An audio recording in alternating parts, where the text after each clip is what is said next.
Hello. Oh, come on. You were being so good. I had Elgato set up perfectly, like, minutes ago. And then as soon as I went online, it was like, meow, like disconnected 3 times. Like, what are we on now? Why are we doing this? Come on.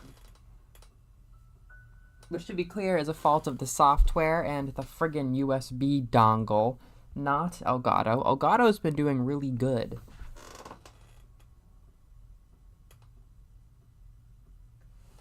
It's important so as to not fall into despair that we remember there was an era of Elgato prosperity, should we ever backslide into an era of Elgato being finicky like usual. The dongle's awful, sorry, it's been good for many years, but all you have to do is think about it and it disconnects everything. Oh, I'm so sorry, Evie. Yeah, I wish I could have communicated it like, I don't know, first thing Friday morning once I figured out America time. But I had to go from work and then I had like a Pathfinder session. And oh my god, it's so annoying. I don't understand why they changed. Like, I understand making a slightly different UI for every platform, but why do they change what you can do? Like, you can't, you can't adjust, a scheduled live stream anywhere except for desktop YouTube. But if you open up desktop YouTube on a mobile browser by doing some kind of like dash desktop or whatever I do, it still doesn't give you that option. I went in, I clicked on what should have been the normal thing, and the only option they gave me was video because I guess I'm a phone. I've done it on my iPad before, but I never had a minute to update it, and I found out pretty last minute that my friend from out of town wasn't gonna stay the night. And then I had a new morning, and I no longer had to rush Celeste month in between my, what was it, like 7 hours of commuting to and doing Pathfinder, and what became 11 hours of partying yesterday. my karaoke became 4 hours of karaoke yesterday, so I wouldn't have had the most energy yesterday morning. Yeah. Yeah, oh yeah, the pancakes. The pancakes were really holding me up, lol. Robbie, it took me a minute to understand I couldn't quite picture the scene. At first I was like, yeah, it's not the usual mildly atmospheric waiting room elevator music. It's different this time. No, you had a tab open and all of a sudden in your actual real life, mildly ominous piano started to play. I really like that mental image. We love Elgato, yeah. But the dongle is fairly evil. Welcome to today. Yeah, now I thought my original plan, it would have at least still been Celeste month for all of you, but now I have, I guess, made precedent for a tiny bit of epilogue in February, which I think makes sense.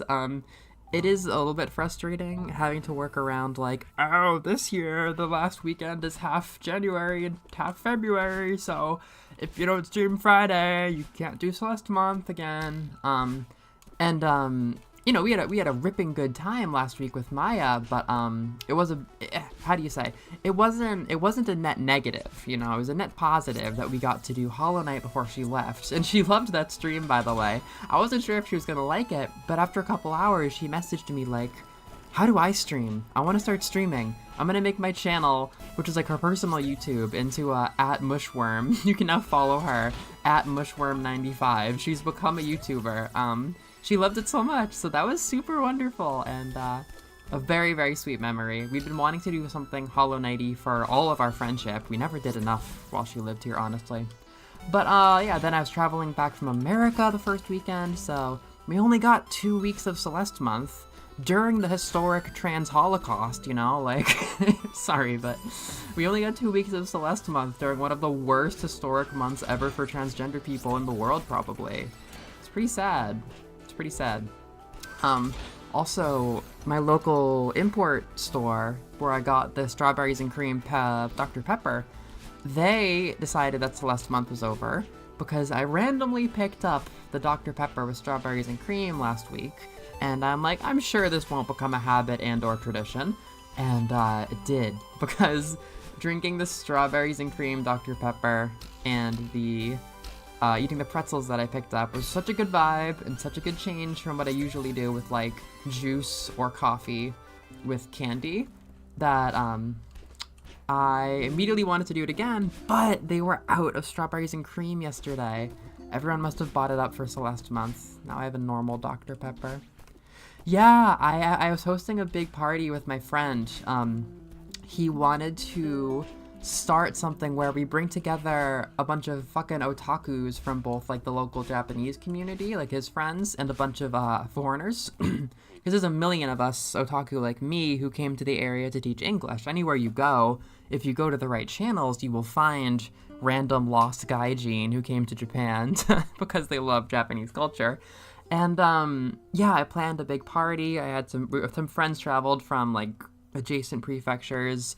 We ran like trivia. My friend bought an SNES with Tetris 3 and Super Bomberman, and it brought the house down. I thought we would have to get like modern games that everybody knows to have fun, like Mario Kart 8. But no, Bomberman and Tetris carried like the whole day. I did a trivia game for game music, and we did karaoke, which somehow my friend reserved to be an endless room, which is not a thing I've ever seen before, and did not cost that much, so there may have been some black magic or misunderstanding, but we had 4 hours of karaoke. Yeah, it's gonna have to become a marathon, you know, balancing the doom scrolling, balancing the informing yourself. It's a marathon. It's been a long month already.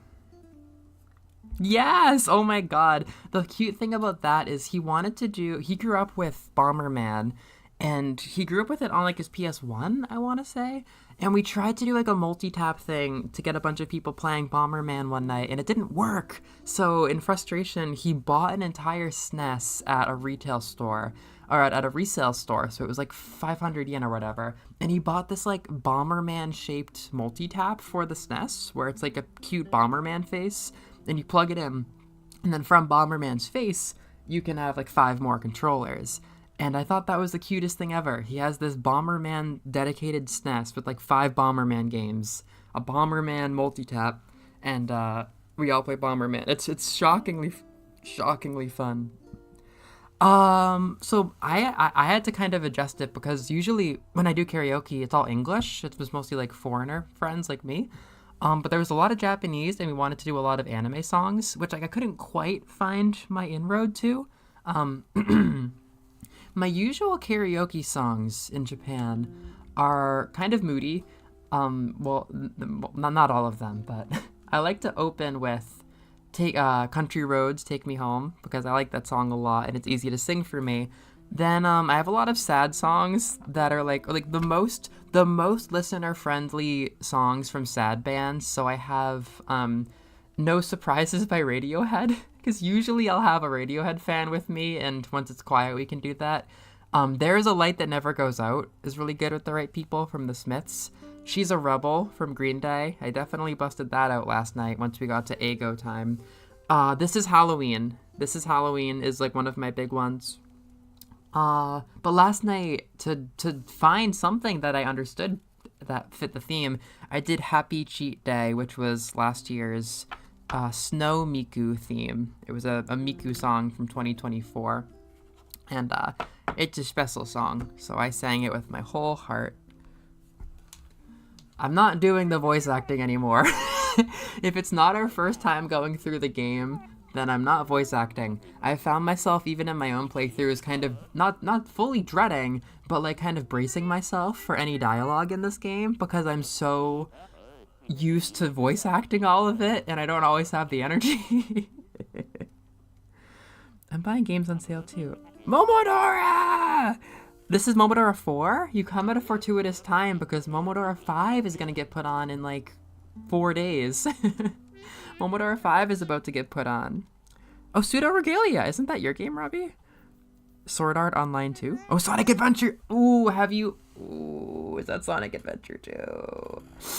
I also bought Sonic Adventure 2 on PC this month, and unfortunately I have not gotten it to run because it hates modern operating systems. Like anything beyond Windows 2009, whatever was popular then. And like I've been looking into it. It can't make My issue is that it can't make setting files for like my settings and my controller and stuff because it doesn't understand what computer it's working with. The damn game acts like it's living in 2002 or something. I don't know. Like, it can't comprehend Windows 10 or 11. It's really unfortunate. I really, really wanted to play Sonic Adventure 2. Oh my god, yeah, Live and Learn is so good. I definitely got bit. Did you grow up with Sonic Adventure 2, Evie? I had it when I was a wee one, and yeah, holy crap. I never realized how much of a place it had in my brain, but once everybody was getting into Shadow Fever last fall, which was an incredible feat by the Sonic marketing team, by the way, I realized how much I loved those songs and everything about that game. So I found a different way to play it. Gotta have the thick goat lady. It's hard to platform without it. Goats are like that. I found out that some people call, some people choose, some like kids will call sheep and goats meme in Japanese. I was teaching some kids animals this week at school. It's my job. And I was like, what's sheep in Japanese? And they're like, meme-chan. And I'm like, oh my god, is it? So I did a cursory Google. And yeah, so that's like a ba. It's a ba. But in Japanese, they go meh. YOLO. Hell if I'm gonna miss that. See, I actually, me and my sister and like my best friend growing up, or one of my polyamorous best friends, one of my two best friends growing up, we played the buttons off of it too, but we weren't very good at it. We just kind of like enjoyed the vibes, I guess. Like I never understood many of the inner workings of the games. This time as an adult, I'm more into like trying the, you know, speed-based gameplay, getting a high score. I never understood I didn't even understand what factored into your score when I was a kid. But we just kind of liked having chows. But then after a while, me and my friend started to figure out like chow racing and chow karate. I can't believe the original version on the Dreamcast doesn't have chow karate. I feel like chow karate is like essential, but we got pretty into that. But we never learned like the inner workings really, and I never got any of the super rare chows. So it's cool to know there's so much depth, you know. Hey Whoopi! Yay! You joined at a fortuitous moment. We're talking about SA2. Oh hey Nathan. Yeah, very Wonko. But I feel like meme is it's just different enough that it kind of like hit my brain as something fresh. Meme-chan. Stop asking me to voice act. It's February. I can't be Theo anymore. Meh.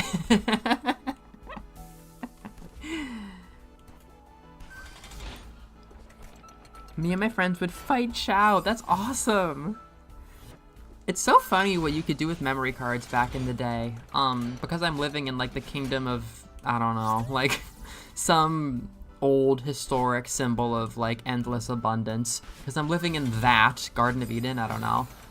I can just go to the store and see all of this old PlayStation stuff or old any console stuff. And yeah, those tiny little cartridges with like the screens and the buttons. Like I know on GameCube it's not actually using the cart itself to fight, but there is a fad that I sure as hell wasn't around for, where they were like, no, we're gonna put a tiny game inside of our fucking memory card. Like what is that all about? How did I landed here. We're gonna put a tiny game inside of our memory card and you can play tiny games. Like what are you talking about? That's so cute. That's so cute. We should port Celeste to the PS2. Yeah, I think I was in voice chat when you guys were watching them make out. Well, I didn't realize how much Rouge is implied to be like actually like pretty into Knuckles by the end of SA2. Like it's kind of a part of her final dialogue. I didn't notice that till I was rewatching some things. And someone's like, yeah, no, that obviously. She's like, I'm gonna settle down with something more important than gems. And it's like, are you giving up your career for a man that doesn't yet love you? And specifically, in his first song says, I don't love you. That's one of his lyrics in that song. He says, I don't love you. It's true. I know those songs. I did one of my extremely stressful translation tests, listening to entirely SA2 music, which is to say Knuckles and Rouge music, because that's the best stuff. And yeah, that did make me feel like a badass, doing like extremely difficult stuff, listening to like Rouge's like, ooh, oh yeah, like spy, like sexy spy music. I'm like, I could be a sexy spy. That could be the direction I take my life. I qualify for that. I bought a memory card. That's so cute. That's so cute, Noreen. I'm so glad you have that memory. Yeah, I was also shocked. There was something inside my totally normal version of SA2 that I run because I know how to run the Steam version of SA2 so well. And something booted me out to what was obviously like a Dreamcast UI. And holy crap, the Dreamcast UI is beautiful. I know I've been getting propaganded by all the Y2K nostalgia, but holy crap, it's pretty. Yeah, Rouge, she's so sexy and smooth. That's true, he does acknowledge it.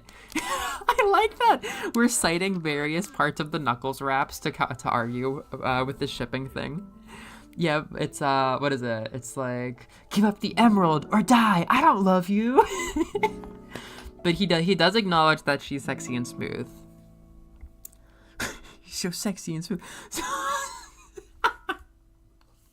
I saw a YouTube comment while I was looking for these videos where someone's like, shit, I can't believe they said that word. And everyone's like, what word? Smooth? It's like, no, I thought they said sexy and poon. I was like, you can't say that. You can't say that. I was so shocked. Just like, no, I think you're mishearing things on this one. I don't think you heard the right word. That's not something that's gonna make it in. I actually caused an incident in my house when I was playing Sonic Adventure 2 back in the day. What's funny is it's one of my rare memories where my mom and dad were both home at this house, or home in general. I mean, I wasn't doing a lot of memorying back when I was a first grader, but I was playing Knuckles level in like 4th grade, and they heard me listening to rap, and maybe it was even that song with words such as sexy and poo, but they heard me listening to rap, and they were like, what's going on? Like, what's up? Like, what is this? I'm like, oh, what? And I paused the game, and the music stopped. They're like, oh, it's in the game? It's like, yeah, it's just the game. I'm like, oh, okay. Now as an adult, I'm like, oh my god, I thought their 4th grader was getting into rap. That would be I don't know. I'm sure there is child-friendly rap. I don't know much about rap, but they didn't know much about rap, and I can picture them not loving the idea of it back then. Pussy, yeah, pussy. Yeah, so you have to be an inkling. You have to be able to plead gibberish in order to say words like that. What do I actually want to do? That's the question of the day. I've been wanting to play Celeste. I haven't played much Celeste, but what do I actually want to do? You know what? Fuck it. I'm gonna play Pico 8. That's genuinely fun. Yeah, I would buy that. I loved the idea of Steam Sonic Adventure 2, because then I think you can do cloud saves with Steam. Am I wrong? I feel like Steam has some way to save your progress and re-download it. Okay, maybe I've never tried that and that's in my head, but I don't know, the idea of any kind of cloud, and also I don't like the way that my Dreamcast version saves chows. I have to like put them into the machine and then take them out, and every single time I go into the garden, there's new eggs, which is not what I'm used to at all. I vastly prefer the auto-saving of the GameCube version. But now it's like, take out your chow one by one, and yeah, I didn't like that. It took me like 5 times. I thought that my game was saving, but my chow garden wasn't saving. It was alien to me. Oh, that's cool. That sounds really cool. Your indie game is Undertale? Well, you also made that ball game. I've played that indie game of yours. Play your indie game. Undertale. I don't have a copy of Undertale. Actually, Undertale sits as a benchmark. I don't have a problem. Undertale sits as a benchmark over here because I played a friend's copy, an ex-friend's copy, and I did my one playthrough, all of Pacifist, all the true ending, and I never touched it again. So it's sitting here at like 12.5 hours, and now as I play games, it's a race to see when they cross the Undertale line. Undertale is the most like unchanging line. Now I don't have Hulu anymore, so I guess Hulu is also a standard line. I'm also never gonna play Fairy Afterlight again. No, that's not true. So yeah, there's benchmarks in here because it's hard to, there's like 8 tiers of games in here, which is another conversation. I did the math a couple years ago, and I think I put between $1,000 and $2,000 into this console. So I'm kind of glad we have forward compatibility to Switch to. That's nice. We like that. But yeah, no, Undertale, I don't have a copy of it. But, you know, one day I will replay it, even though I know Toby Fox kind of doesn't want me to. But I will replay it. And when I do, I'll probably buy a nice physical copy, because hell if it's not one of the goats, you know? I love that game. Stream Ballzone. I'm so sorry. I just deleted Ballzone off my computer because I needed space. I saw it in my downloads and I'm like, okay, I've had my fun with Ballzone. But if you send me it again on Discord, I can totally re-download it. I was debating streaming PS2 or something at the end of the stream just because I'm so excited to stream PS2. But we can do Ballzone also. Though I will say I am gonna like hard cut off at 11 to the best of my ability, which is 9 EST. Because I'm just so fucking tired. Like I could go for 3 hours. But I need to reclaim my weekend. I have had no time to think. I've had no time to think or exist. That looks like my toy shuriken right here. I have a toy shuriken that looks exactly like this. It's important to have toy shurikens. The Ice Climbers level. It's all Ice Climbers. Yes. I was getting pretty good at Ballzone. I was getting pretty good.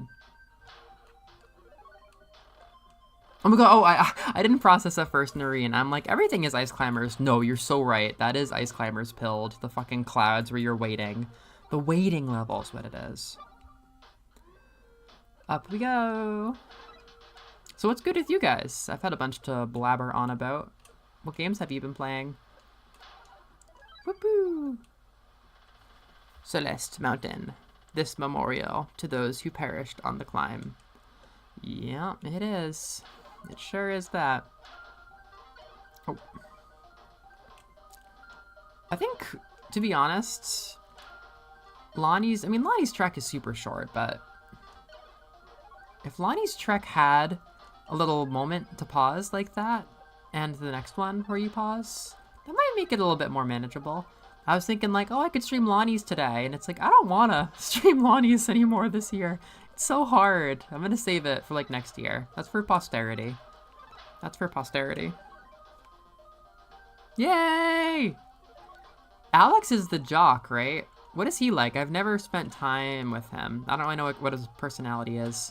I don't know the true lore. Like, I know all the lore for, like, you know, the girls that I've married, like Leah and Abigail, but I don't know the lore for many characters. Penny, I usually befriend all the way, but I don't marry. So I know her lore. But, like, you know, you don't look at Leah and go, oh, yeah, she moved here from the city. She has, like, an abusive, non-binary partner, or whatever. Yeah. With Alex, I have no idea what you would learn about him. Ah! No, I saw my friend playing a ton of Slay the Spire on Steam, and I was also like, yeah, A, the stream was so good, and B, the Slay the Spire people were so cool by donating, that I was like, oh yeah, trans rights. Deck builders.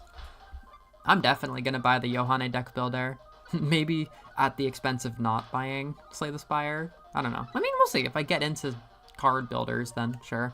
But at the same time, if I got into card builders, I could probably buy, like, the anarchist, kitty girl, sapphic, trans, niche one, right? Like, there's so many. I could probably find one with, like, the exact art style, the exact thematic stuff that I'm into. Like, you know, I can get, like, the perfect deck builder.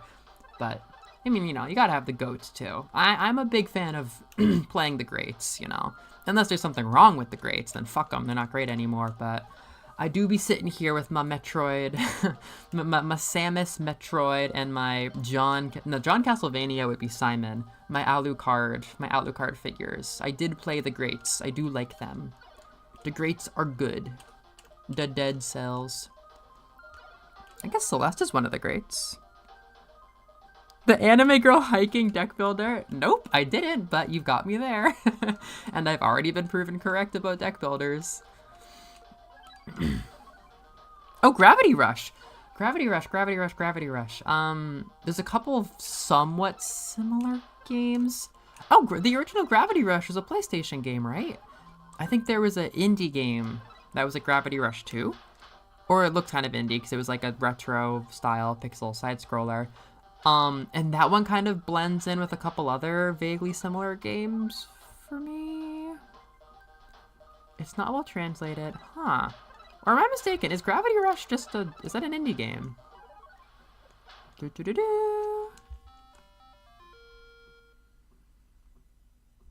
Oh no, you gotta get your... This is so Castlevania, the green orb. Gosh, thank you for Ballzone. Yeah, I've never even tried at deck builders. They don't seem like my thing. Oh, really? That's actually really cool. I forget why. I guess I'm just like hard-coded to fear jocks. Like, I forget why I never talked to him. Him and Haley are kind of intimidating, but I feel like that's kind of like an intentional, you know. They look like the assholes, like the popular kids, but I feel like they're both cool. I love Haley, actually. I forgot about that. I always befriend her. I was actually trying to speed befriend her in my most recent file, because I realized that you can get an item that she loves and give it to her twice a week, which is not true for any of the other danceable people at the frickin' making fun of you loser loner ball thing. Because you can give her dandelions over and over again during that time. Yes, I remembered.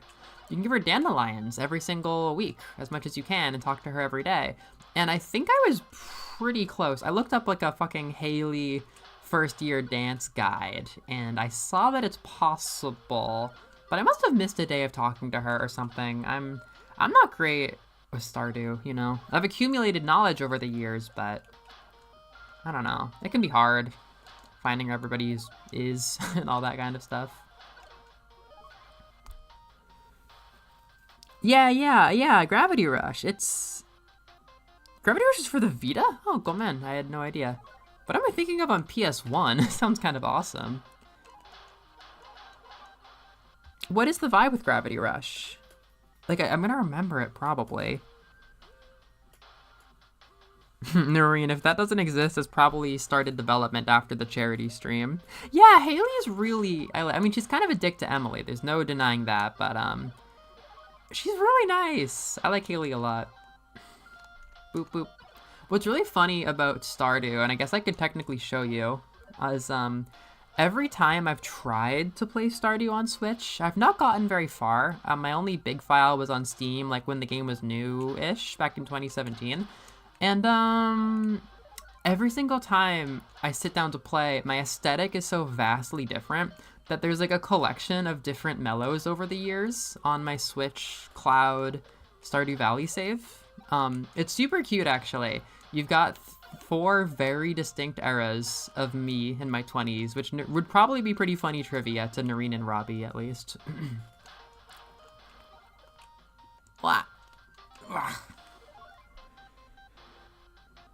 That's what I've been trying to do. I did have a really good session on New Year's 2024. I was playing it while I was traveling on the train, and shit.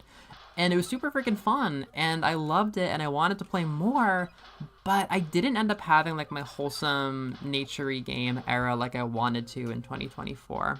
It's not too late now. It's not too late now. Ah, crap. Hey, Juno! We're talking about niche deck builders and the romanceable Stardew Valleys. And Gravity Rush for not the PlayStation 1. Well, that's pretty... okay.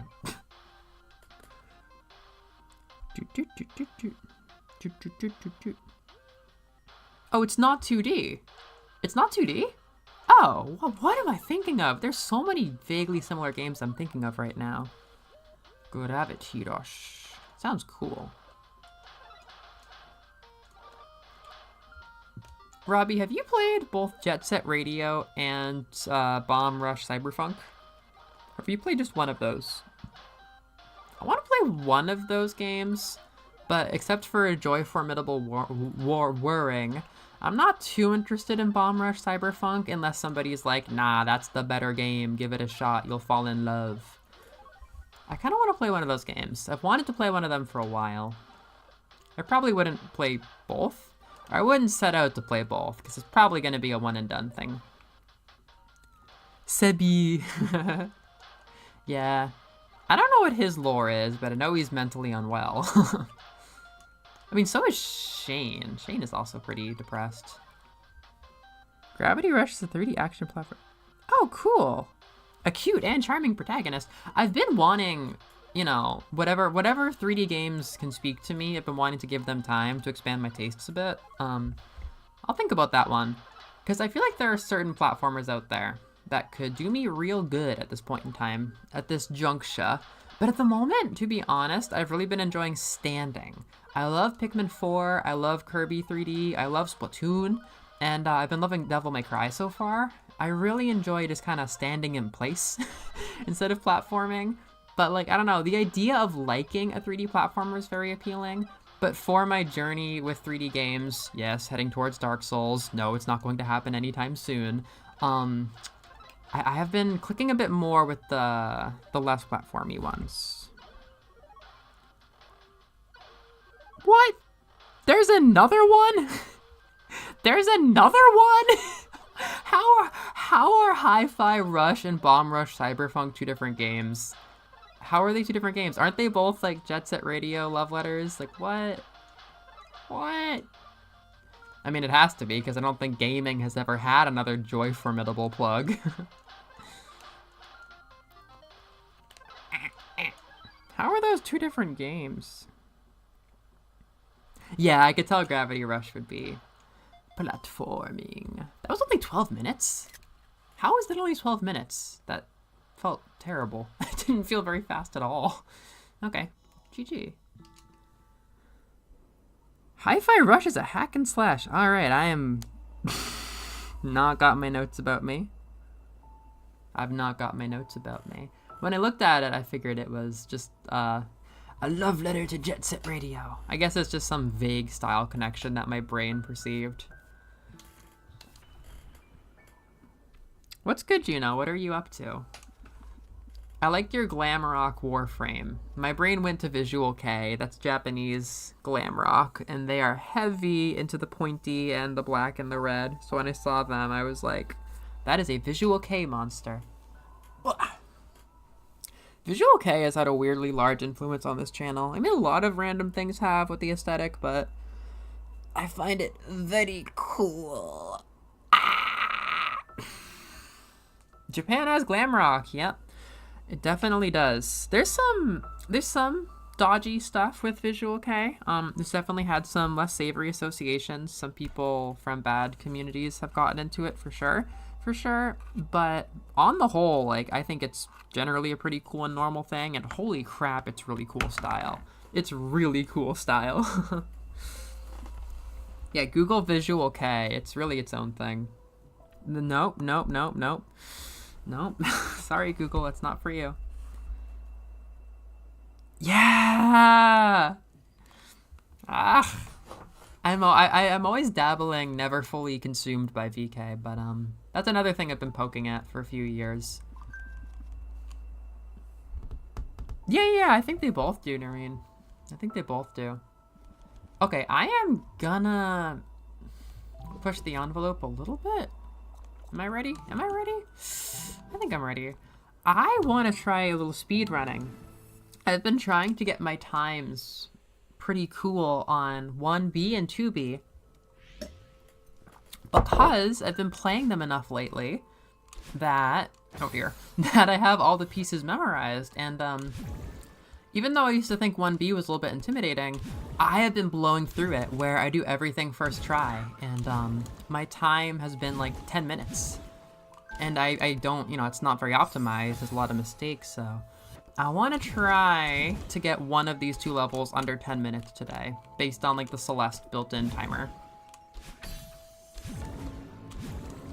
Because they're really fun. That's the thing. They're usually like, oh, they're hard, but as I like kind of warm up over the course of the month, they become less hard. I mean, trust me, they've both frustrated me now and again. They just become really like warm and satisfying, once it starts to get easy. Very stimulating. But I actually got pretty pissed off doing this last time. Something about rushing and battling don't really mix.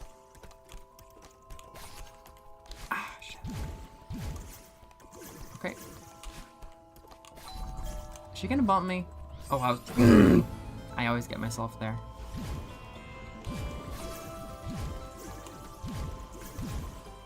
Okay, I need to, like, grab at a very... not dangerous place. Ah! That one's throwing me.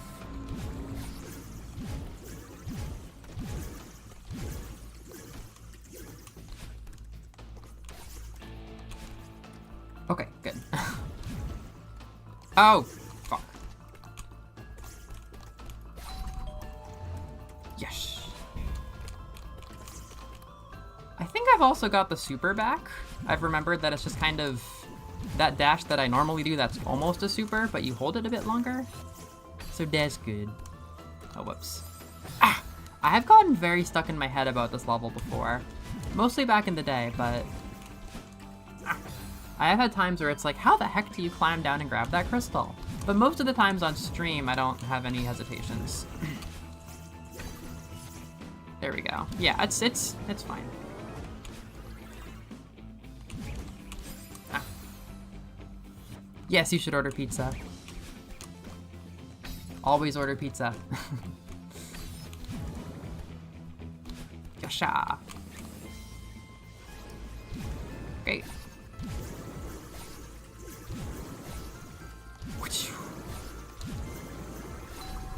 Oh yeah, I keep fucking this up, actually.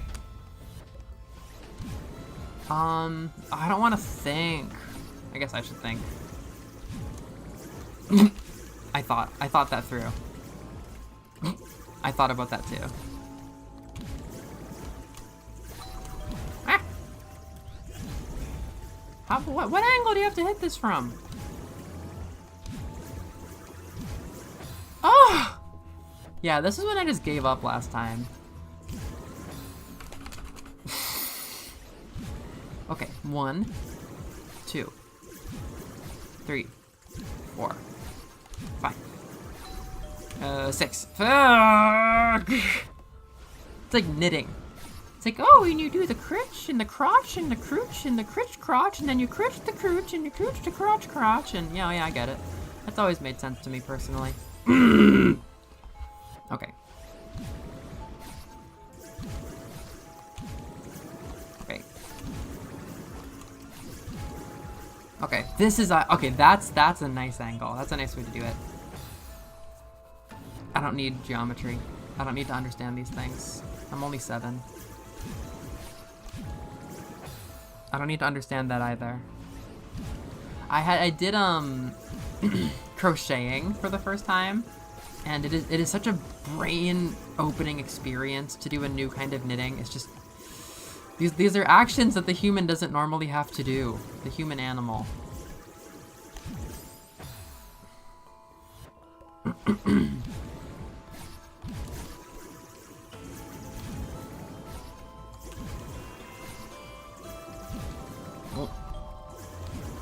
No, why would you do this to me?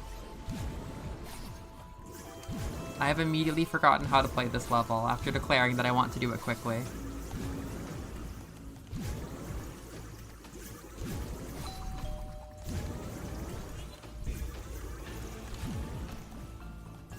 Sure. Fuck!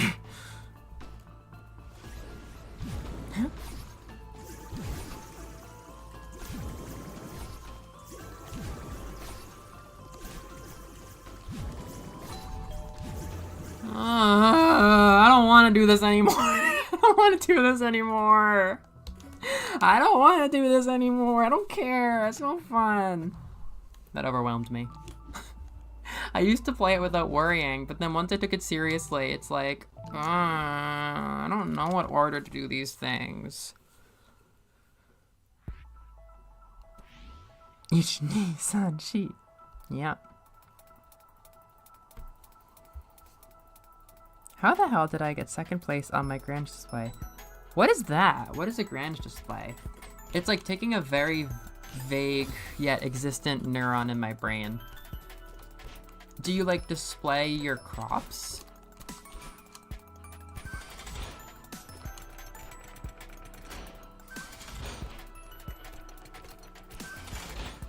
Oh. Oh no. Oh. Oh, that was good. I got this? Yep. There's a lot of that in this level.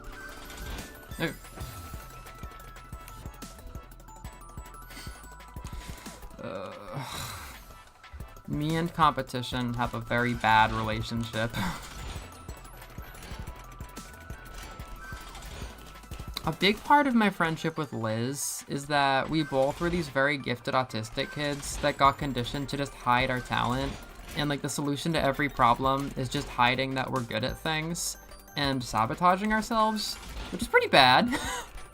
Pretty bad for your professional career, I might add. Pretty devastating for your professional life, I might add. Especially when you didn't know that this is how you functioned until you were like 27. But yeah, whenever a competition gets involved, like taking myself seriously, trying to do things right, I love that I can do that quickly. That is the room. That's the one room that kept me from replaying this level very often. Once I have to like take myself seriously, it's just, oh my god, the chemicals, everything gets so confused. I just, no. And unfortunately, like, Smash Brothers didn't help because I practiced that for so many years, but like, oh my god, all I did was play against my friend Ben, who was like the patient, slow, like, nothing matters besides winning type, and I was like the, I want to do fun moves, I want to experiment type, so I had like a fucking 3-to-7 win ratio against him for years, and I didn't play many other people, I didn't expand my horizons very well, so I just like lost. I just put skill into it and lost. I didn't put effort into like fundamentals and like what it takes to win a match. I just invested in skill and losing, which was fun, but it definitely fucked me up to feel like a loser forever. So now like anytime competition gets involved, I have such a stupid baby head, but I'm aware enough about it to work on it instead of projecting or flashing out or getting mad. Ah! This room though, I really don't actually understand what the final jump is. I just kind of try things until it works.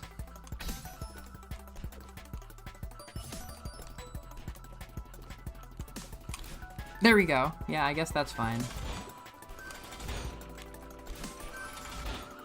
And then I think I'm still fine. Yep. Yeah, see, it's a lot of just like wall jumping your way through after you're already out of stuff. Now this. That's the thing, when I'm warmed up, it's really fun to do B-sides. They're very stimulating. It's like a hard beat map. There's a lot of stuff to do. There's a lot of stuff to do.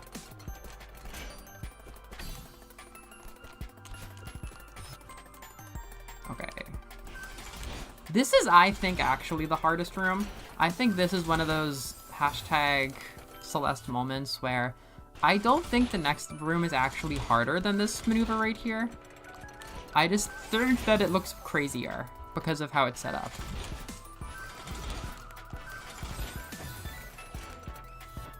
Yeah, I've been playing all the hard beat maps on Project Sekai now because, or Project Mirai now, because I've kind of been finding a gentle enough way to hold my 3DS that I don't feel like I'm damaging it, and, I just, yeah, I enjoy having all of the directional buttons in there too.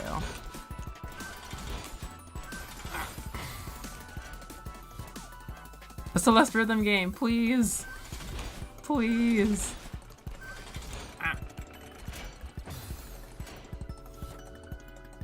Oh, I see. The Grange.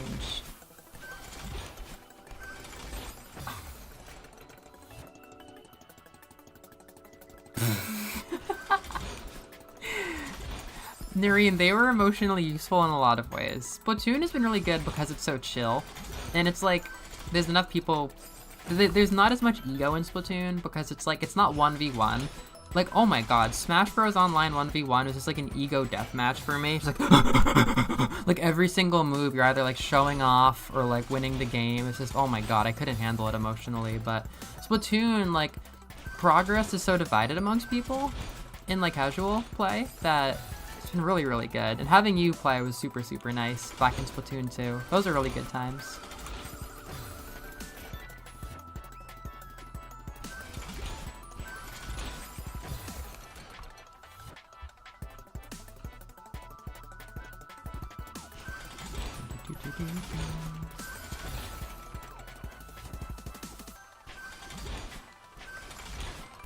I'm gonna get it. I'm gonna get it one of these times. I'm gonna get it. Now I have to. Oh my gosh. That was such a fun and stylish little save that I really wanted to just clutch it. Nope, I'm smushed. Hey Owen, welcome. I'm speed running. By which, I mean completely normally running. I'm trying to get this faster than I did before, but there are parts in which I just have to throw my head at the wall over and over again because I don't have one particular strategy. Oh, come on. Oh, no. Pizza's on the roof. Do a Call of Duty, like, kill streak thing. Like, what you call it? Aircraft carriers online. Tactical nuke. Care package on the way. Ah.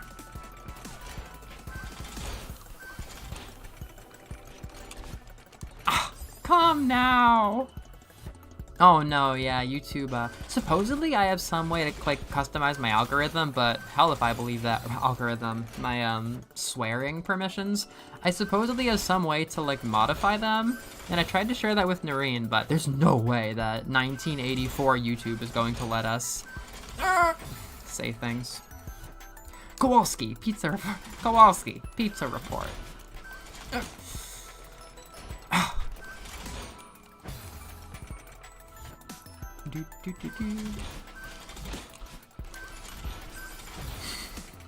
You two are the only people that live in your province. How could you not know each other? Ow.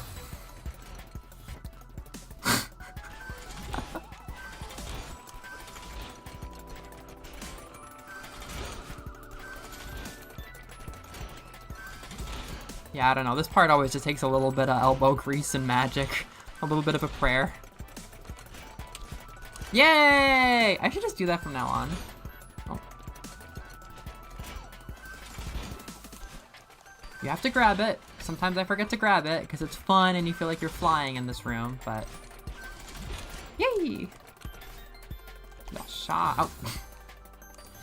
Pizza status. Being made. Estimated delivery 25 minutes. Am I even going to admit this? I ordered KFC while it was snowing outside, and it was snowing a good bit. So nobody wanted to take my order, and I felt like a dick, because I was like, I don't want to go get groceries, I'm just gonna order. And then I'm like, wait, come on, like, you're making it harder for the pizza delivery person by ordering in such a hard time. And then it's like, no. If they're, like, you know, looking for a job right now, they're gonna be happy to get one. Like, you know, not many people are ordering. It took me, like, 2 hours to get somebody from Uber Eats to come pick it up. I felt so bad. I'm like, you can just cancel the order. But Uber Eats was like, no, we're gonna get someone. And someone did come, and I hope I made his night because he got to get paid during a snowstorm, but I felt so bad. It's like, come on, you know you're the asshole here. Woohoo! Oh, that was like second try. I appreciate that. Yay! Okay.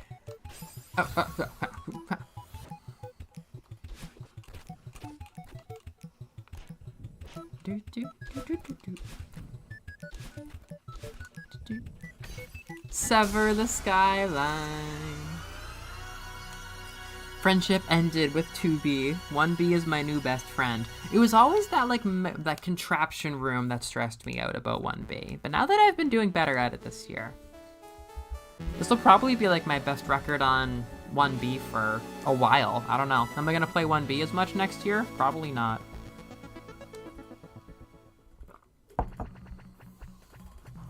Yes, more deaths. I think the death counter is an underrated banger from this game. It's so fun seeing it count up, and it does so many different things to, like, I don't know, make the game feel more positive. I got sub 10! That's a new PB. That's my new Princess Bubblegum. Ah, it's sub 9. It's Subnautica, probably. God, don't... I've been thinking about playing Fortnite because Miku's in it. And because every time I get into something, there's like an announcement or like a product or like a revival for that series in like a short amount of time. Oh, Mega Man still hasn't done it. I thought for sure that because Luca's birthday was on the like same week that I became obsessed with Luca specifically of Vocaloid fame, that I would summon her getting into Fortnite on her birthday because they just put Miku into Fortnite. So it's like, why not do one more? Do I want to see the Kagamines in Fortnite? No. Do I want to see Luca in Fortnite? Absolutely. I don't know. They did a really good job with Miku in Fortnite. I have to say, they really won some points with me there. They really did. Yeah! I gotta look into what songs. One of my friends who's like, you know, he's a dork, but he's not like a super hardcore weeaboo or anything. He randomly posted on his Instagram story that he's now obsessed with Miku, and it made me laugh so hard. Like Miku, I think Miku is like just different enough from everything else in Fortnite that like she really hit for certain people. Like they covered a new base for them. Yeah, it's definitely a new concept that I should even be asked for my Vocaloid opinions. But I have had Vocaloid on my brain a lot recently, and I do have thoughts about that. Oh my god, if they put Luca in, I would have downloaded Fortnite. Miku, Luffy, Johanna, and Hanku. I feel like we could make well, Super Bash Sisters is the spin-off or the parody name from Kid Icarus Uprising. Super Bash Sisters. And Palutena says that or something. Like, let's go play Super Bash Sisters. And I want to we should make a not Super Bash Sisters by name, but we should make our own Smash based on like characters that are specifically relevant to like being in Melovania chat. Like not like a Metroidvania Smash Bros, because that's its own thing that I have real opinions on. And if anybody ever makes that, please put me on the team. I'll help you with whatever you need. I'll fucking translate for licensing deals with Konami. I'll do it. I'll do it. Yohane, Hank Hill. I'm just like people who are weirdly relevant in our chat. Super chat bash. That didn't go well. One more time. Super chat brawlers melee.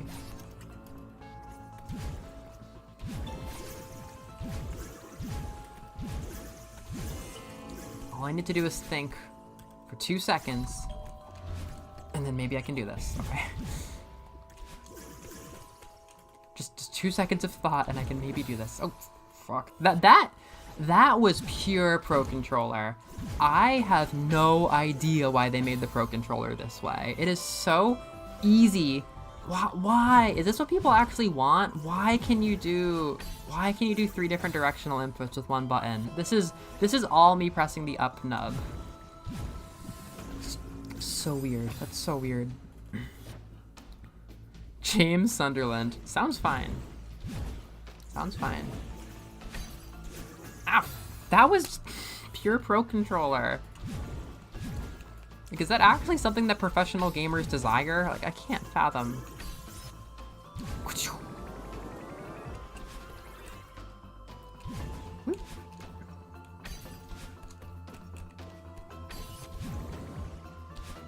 Okay. Okay, I only have to think about this once. I really liked what I did that one time. Oh, it's not this. It's not this. Get out. Now they're gonna come. Now I gotta somehow get up there, and I have to get the perfect fucking angle. Don't like this one today. I'm not enjoying it. That was close. Okay. Oh, guess what? I'm gonna get squished. Yee! Okay. Ah. Ah. Oh. Okay, I can picture now. I can picture where I have to be to make that. I've never had to think so much about this level. Don't make me think. Yeah. I am having a bout of gamer rage. Don't make me think.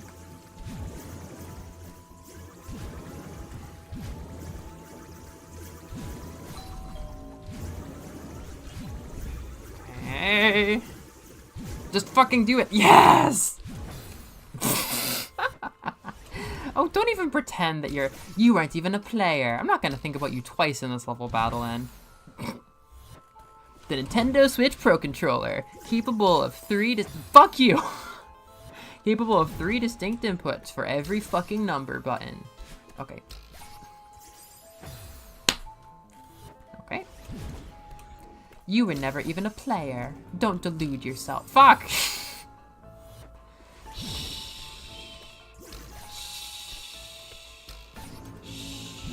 The baby's crying. Fuck you, Battle-N.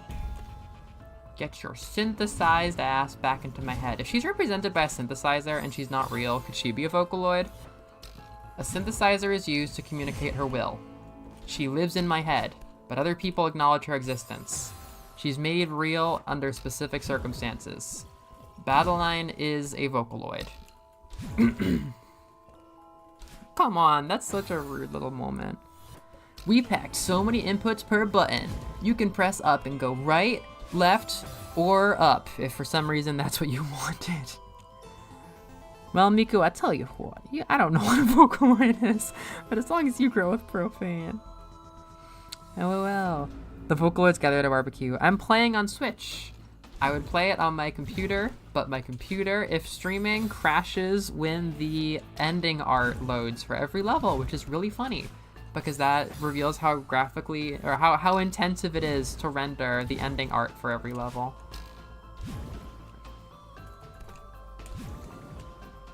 I'm playing on an NVIDIA Sony Pony.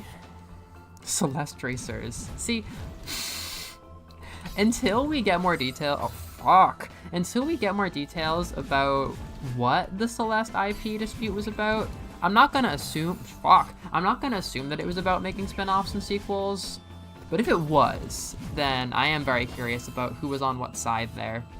Because, like, if they kicked fucking Pedro left extremely okay, if Pedro left extremely okay because Maddie and Noelle were like, we want to make Celeste cart, that's kind of funny. Like, it's tragic, it's awful, it's kind of funny.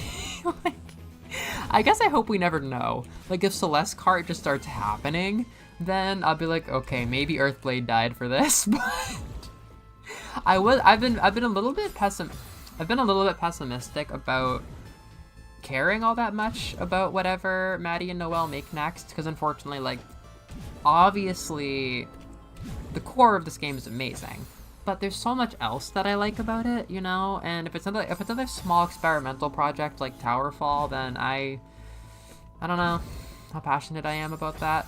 But imagine if everything that they make now that they've had the divorce arc is Celeste branded. And Pedro was like, I want no part in this. And now every single project they make is like Celeste Kart, Celeste Ping Pong, fucking Mario. I would be, let's say, conflicted about that. It'd be so funny though. I want to go 8 directions. That would be ideal. That would definitely be ideal. The Nintendo Switch Pro Controller. We have decided what pro gamers want. We decide what everyone wants and thinks. We've decided that from now on, the future of gaming is missed inputs. Are you a pro enough gamer to deal with our new console gimmick? There's 3 fucking inputs. Who took Theo in the divorce? Probably Amora, because her art brought him to life really well. But Pedro took his pixel art. What am I doing here? Oh, I can think. Oh. Celeste Golf. Because that's how the Mario spin-offs happen. They start with an idea. They start with an idea. It usually becomes a sport. And then they add Mario to it. Oh my god.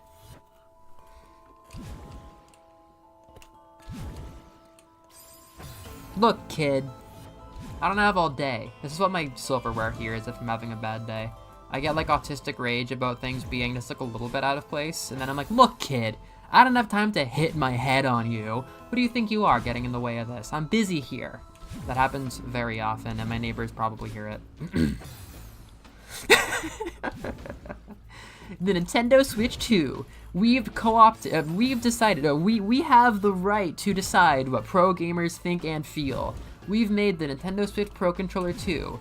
You think you're a pro? Use the stupid fucking stick of plastic.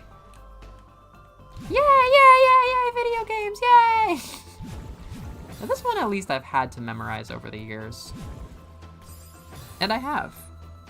Celeste Builders. Celeste Builders 2. That one's based on Celeste 2. No, I have to imagine it's not as simple as some people wanted to franchise it and some people didn't. I'm guessing it's more how much money they're currently collecting on royalties for the IP, because I'm sure they're still making a lot of money. Like, you know, it's one of the better fan gamer games. It has a lot of fan gamer merch, you know?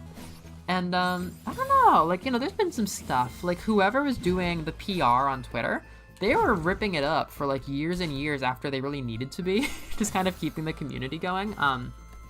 And they stopped and left back in the fall. And now that I think about it, it might have been more about the fact that, like, they were only working on Twitter, and, like, fuck Twitter. But, it might have been something about the internal dispute. I'm just putting thoughts out there. I want to, like, actually get this. Like, what? So, like, I can't use my dash? Is this the same level I've played, like, 17 times? I have my questions about that. Hey, Vanessa! Stream's not over. Nice to see you. Even though it's a short stream. You know, it's been a really long hour. Maybe short streams are low-key the future. How the fuck do you do this? Maybe short streams are, like, low-key the future, because, you don't have to do it that way, do you? I don't know, I have a lot of energy. That's nice. The fuck do you mean this is a jump? I have a lot of energy, but my brain power is gone. What? Oh, okay, yeah, that's real. Okay, real.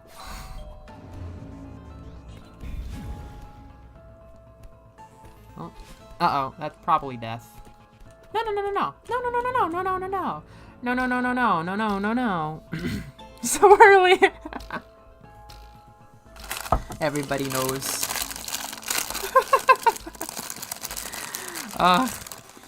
I'm glad you're aware of your Nintendo worm. Mine started eating out all of my organs before long. Because the Nintendo worm knows what's best. Oh yeah, Theo's very handsome. He's very handsome and charming. Two distinct factors about Theo.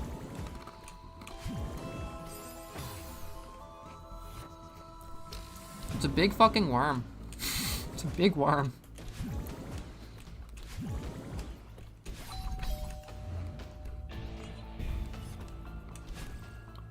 I replaced it with the Krypton Future Media's worm. No, that's not true.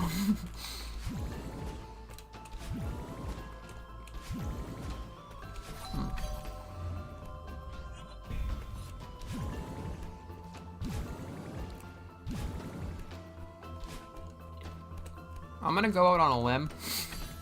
Say that this took longer than usual. Hey, that was good. Okay. That was a piercing sound I made. That should get me into the VTuber heaven. You know what? I'm gonna say something controversial. VTubers are really, really good entertainers. A lot of them are. Like, I don't watch many, but I've been watching more and more of Nimi Nightmares, who is formerly Fauna from Hololive EM. And I've been taking a lot of notes from her for a long time. She doesn't swear at her controllers, but I find a lot of just kind of the energy she carries herself with to be just like kind of like, I don't know, it's just inherently entertaining. I think that like whatever they're cooking with their idol juice, which is interesting because it's a Japanese company teaching outside Japan people like how to idol, not to like, you know, gas up Hololive or anything, but it is a cultural exchange. And I don't know, anytime I sit down and watch a VTuber, they are so entertaining, you know, and it's not just like the whole cutesy gimmick thing. Like they're just, I don't know, there's something good in the water in that community in terms of like entertaining streamer voice. not always entertaining, but...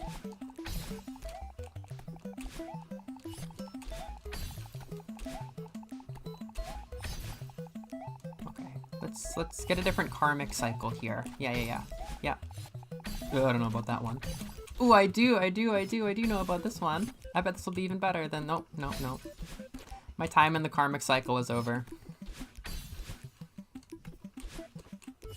What if I do this kind of quirky thing? Oh. I know what to do. I'm gonna not hit that thing, because there's no reason to. Oh, fuck. There's no reason to. I'm gonna let it be here when I fall. Oh, whoops. Maybe I always hit it, but... It's not gonna be here when I fall if I break it. I'm getting nothing done this cycle. Like how I can't even fall straight because I'm holding my Nintendo Switch Pro controller. I love so much about this thing, but when push comes to shove, that up button really did push me off to the right.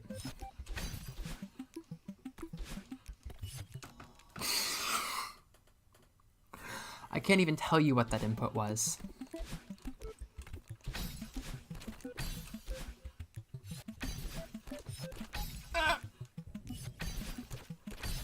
And this one's gonna be even better.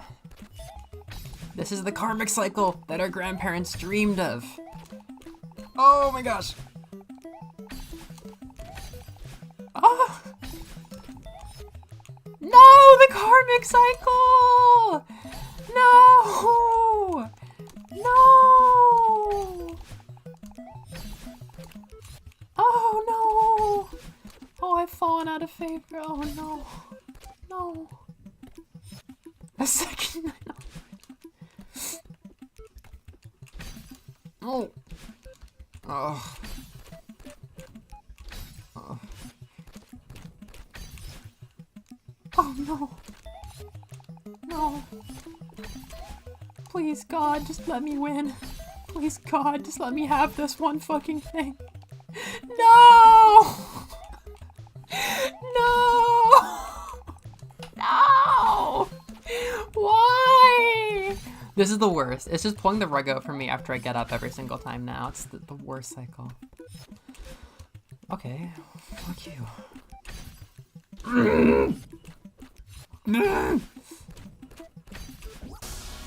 I accidentally hit that. I was trying to hit the top of the blue thing.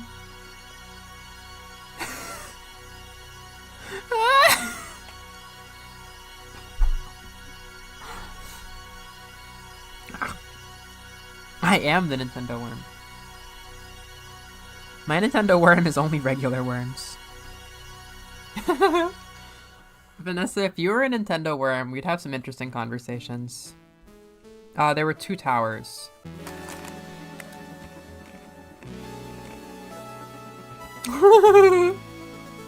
That was not fast.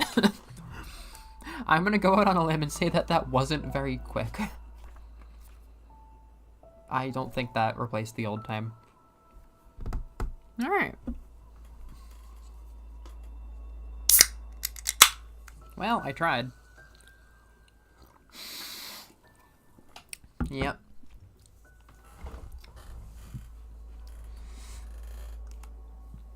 I'm a former Nintendo worm myself.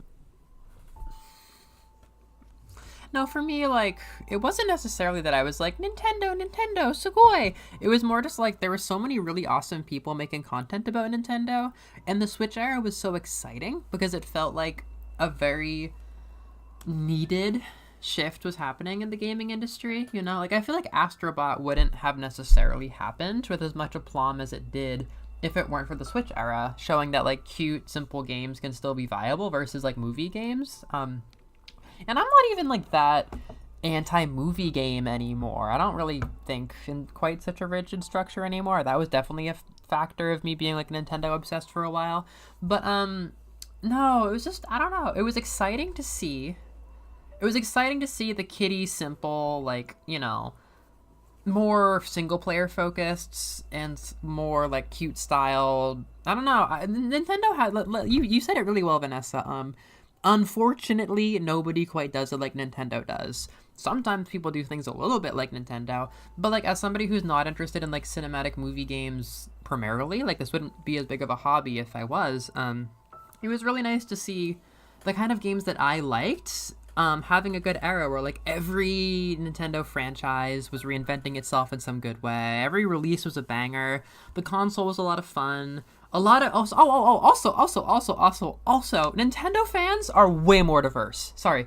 Nintendo fans are way more diverse than the average section of the gaming landscape. Like I don't even care. Like no, there's so many more kinds of people that buy Switches and play games that Nintendo makes, so that also is really refreshing to me. Yeah, no, there's a lot that I thought was cool about the Switch era, but I think the hard thing is that spawned a bunch of YouTube channels that I enjoyed watching, and I kind of entered this like gravity sphere for a while, and I enjoyed that, but I'm really sick of it now. And now I'm looking for new things to like kind of take the space, but nothing's quite as like big. Nothing else is quite as much like a community topic. It's kind of how it is. Yeah, I've been watching PBG lately. I still like him. I still like him. He's not like a favorite YouTuber. I like him. Sometimes I'm not super into some of his stuff, but I like him. I think the most emblematic thing about Peebs in 2020, the 2020s is that, you know, if you remember his older stuff, it was like farming games and Zelda were so sacred to him, but he just did like a revisited top 10 games list, and his new #1 game is some obscure cult classic Steam simulator game about like driving cars and like pissing, and it's like a very realistic American town and has like shit graphics. I'm just like, that's very emblematic. Like, yeah, no, you do you. Like, it's not. Yeah, your tastes have shifted. His tastes have shifted, and like a lot of the channel has shifted, but back when it was more like cutesy games and stuff, I was pretty there. He's a funny guy. He's very charming. George isn't homophobic anymore? I didn't remember him being homophobic. Was that an update patch or a character arc? Those are two very different ways to not be homophobic anymore. What is the house? Is this the ending cutscene? Oh, no, I'm fine not doing that. Oh, the summit is fun. I like to play the summit. And I will. That's a fun one. Yeah, PBG's cool.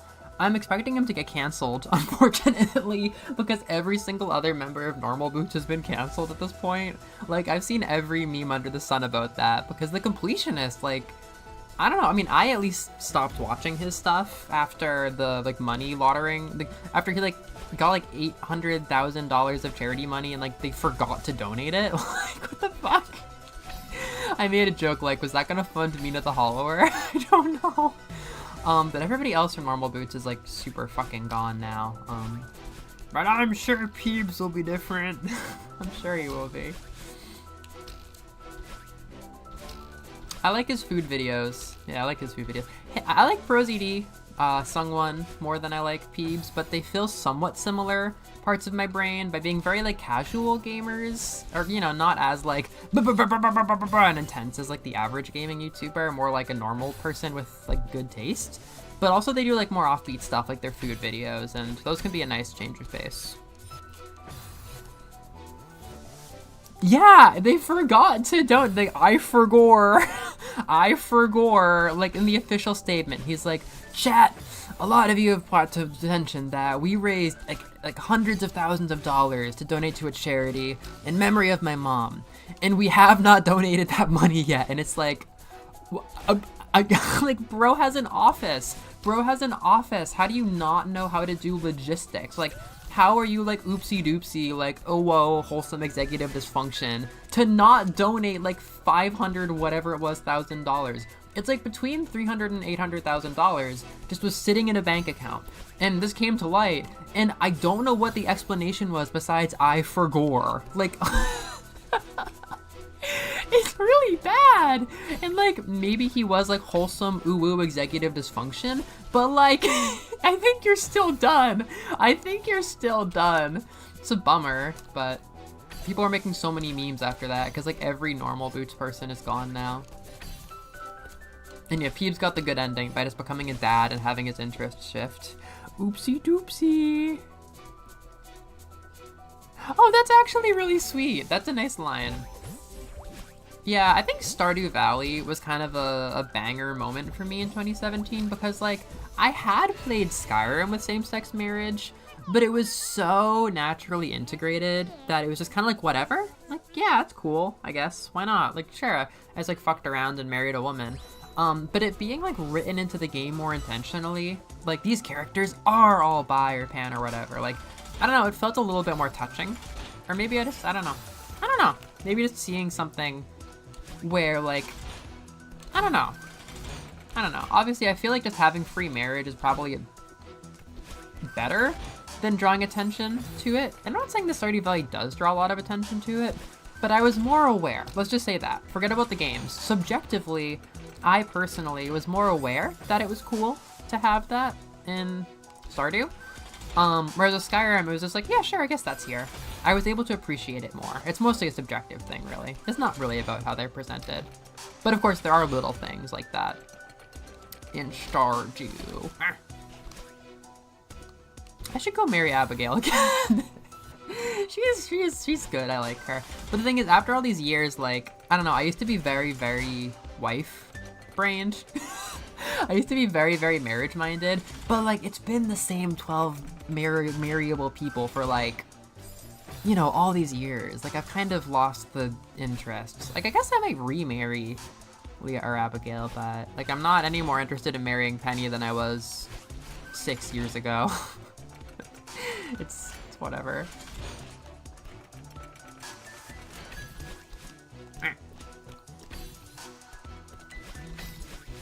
People who are like Harvest Moon fans are seething in the chat like, I've been marrying the same one of 3 options in every playthrough of Friends of Mineral Town since 2003! How dare you say this? I think Friends of Mineral Town, or no, Back to Nature. I think Back to Nature is what people say is the best PS1, PS2 era Harvest Moon, but that's one of the like 30 games that is not backwards compatible. It's the only one that I have any interest in really, but it's one of the only games that's not back compat with PS2. Of course, I love my PS1 collection enough that I might buy a PS1 someday, but I don't know. Would have been easier to just pick it up. If I was passionate, yeah, no, JonTron's out. That's one of the most canceled people I can think of. Oh, Robin? Well, Robin's a lot older than the other ones, I think. You can have a platonic Krobus. Oh, I'm sorry, Muse, I forgot. Oh my god. Okay, Nathan, I want to clear the air. I wasn't thinking of you when I made up that hypothetical strawman friend. I did not mean to throw shade at you specifically. I literally was like, anybody here could be like the Friends of Mineral Town person. I guess I normally associate you with Rune Factory more than Harvest Moon, too. I did not mean to randomly throw shade at you. I want to make that clear. What? What? No, what? What? No, it's Rune Factory 3. That's Rune Factory 3, right? I know you said that's Rune Factory 3. That was, you know, in hindsight, that was one of my favorite sessions. Oh, that was a really nice alternate way to do it. That was one of my favorite sessions I've done. In tabletop probably. The one where we went for like 9 hours. That was actually really, really fun, that festival. We all got really, really into it.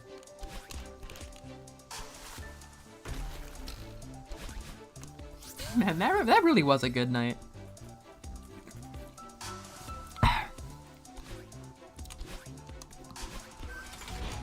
Alright. Yeah, I always forget that, like, this is such a good level. Launch me! Oh, it is? Oh, so it's like the same company. The viewers are gone. The casuals have left. They don't want to know about Harvest Moon. I'm fine. Oh.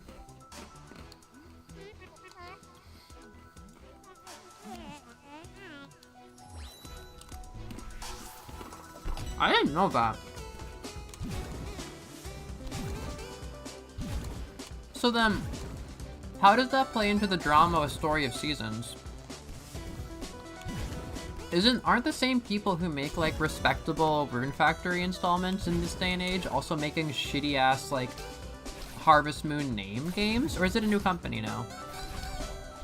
The Story of Seasons is the real devs. Oh, they must have left. They must have left them.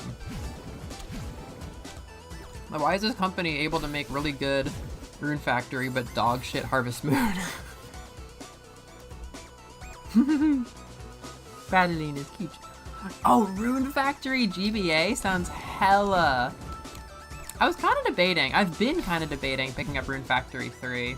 Because I think it would be cute to have a Japanese farming game on my DS, which is very specific, but I, for one, think it would be cute to have a Japanese farming game on my DS. I would learn words like rutabaga. Bam! Harvest Moon as a title isn't owned by the actual makers of the game. As a title. So then the people who made Rune Factory... Are the people who made Rune Factory originally still making Rune Factory? Because I know that, like, some portion of the actual HM team is Story of Seasons now. VIP. Oh, okay. So who makes Rune Factory now?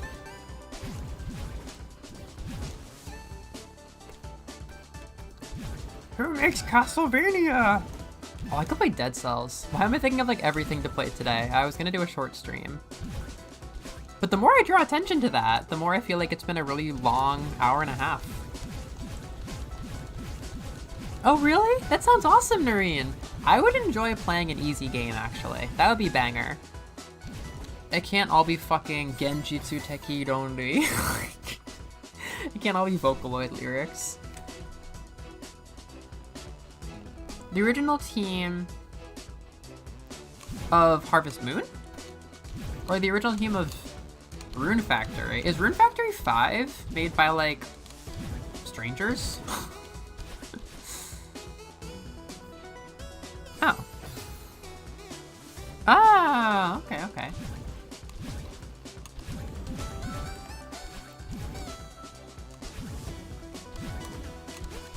Ah, but then to my point, you're not the Friends of Mineral Town person, because the Friends of Mineral Town person has been marrying the same 2 people for all these years. But I know that your Rune Factory games have a pretty beefy, sizable roster of marriageable people. Well, look at her go. It's like an animation for that baller.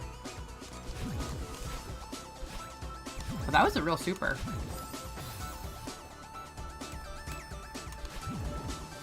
Story of Seasons, a Rune Factory. Imagine if, in order to keep up the brand recognition, they did a reverse where now they have to go Story of Seasons, a Midwestern Rune Factory. Rune Factory, a fantasy Harvest Moon. Story of Seasons, a Midwestern, a Bible Belt Rune Factory. Oh, go man. Go man. Then hats off to you. Hats off to you. I should just play Fortnite. You're so supportive. Don't push your luck. Oh wow. You had a good balance of characters in whatever the first festival was. With the fucking Denny's. Man, that was fun. I played back when it was first becoming a big meme. Some of my friends were hearing about it back in, I think it was Christmas break of 2017 or 2018. It was the very early days where they were still technically like, waiting for like the main version of the game or whatever. And they fucking, yeah, their side mode, Battle Royale, became this huge sensation. It was one of the last times I was at my friend's parents' house, actually. I don't know, I went back in 2023. But like, you know, back in the post-high school hangout era. Not the 25-year-old coming to have extremely serious conversations.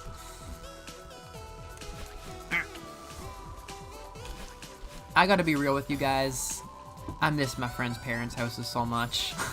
I was at Liz's house for Christmas, and that was one of my favorite memories of like my life. But also just like, man, it was so nice. Ben's family used to be so welcoming, and Ian's family used to be so chill. My other friend Justin, who I played a lot of games with, like his parents were kind of cold, but when we were little, I got to go over there a lot. I feel like I was like lucky to be over there a lot of the time. Not to roast Justin's parents on stream with strangers, but I don't know. It was still nice. It was still nice. Even though like they were a little bit like, I don't know. I don't know if they loved me or they liked me.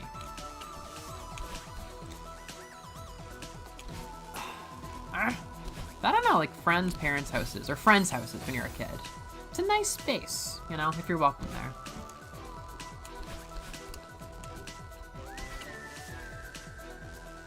As my favorite superhero ever, Spider-Man, played by Tobey Maguire in the hit 2004 blockbuster film Spider-Man 2, once said, "It's pizza time!" And that's how he said it, too. I was there.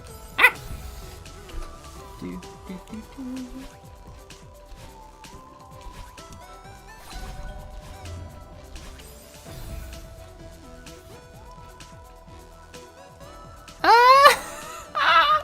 Noreen, that's so, like... That's so specific, and yet somehow so relatable. I've never seen that. That sounds like it would probably be a very specific kind of laugh. Very specific kind of laugh.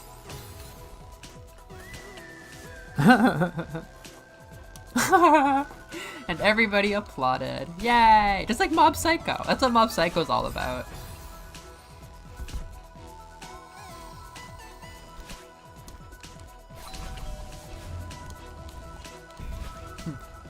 My family always said, "You're so normal, you're so normal, you're so fucking normal, I can't get over how normal you are." Which is something that you always say to normal people. You're so fucking normal, I bet you're not autistic at all. I bet you're like, so not autistic.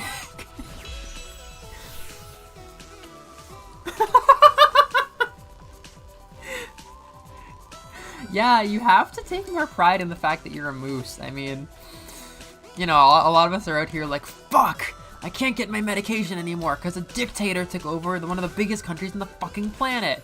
And you're like, I'm a moose. Like, I can't relate. I got my own problems. It's tick season. Like, I got my own shit going on. Like, I can't relate to y'all. It's like, oh, it's okay. Yeah, it's okay. Moose pride. And are we not proud to be moose?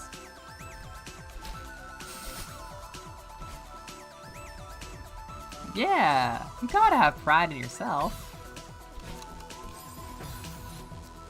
And if you can't find it inside your heart, store-bought is fine.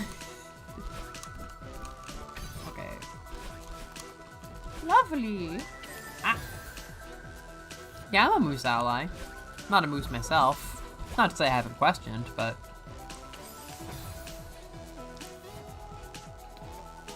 Doors are not made for antlers. Yeah, it's a non-moose society, to be honest.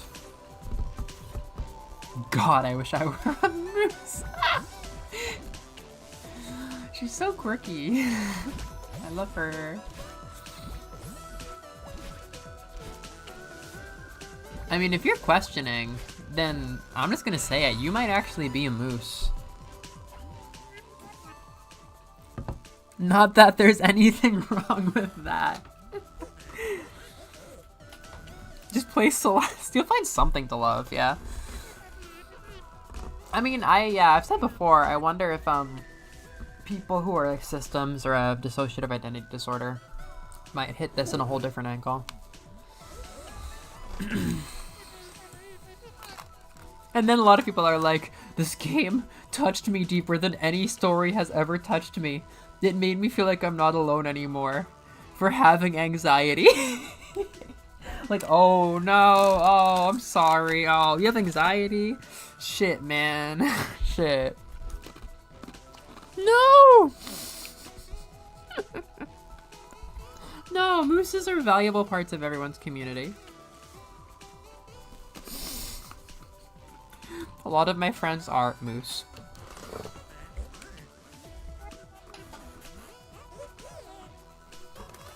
Hey, Olrox transforms into a monster, and he's objectively great. Olrox killed my mom, and he's objectively great. No.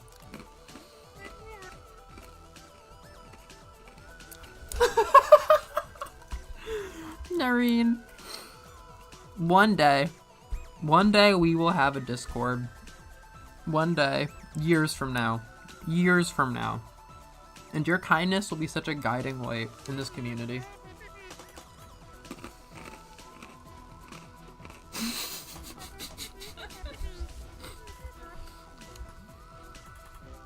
Moose is gonna go back to being a horse at this rate.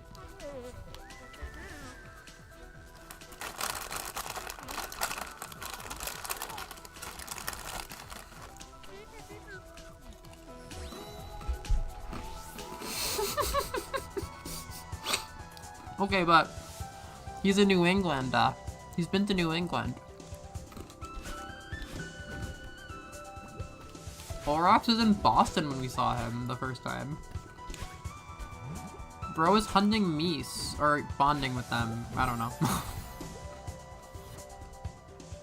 Oh, I see.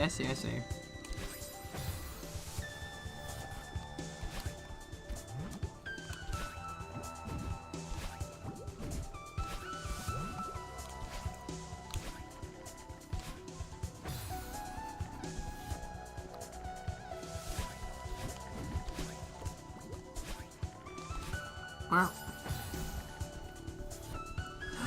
Yay!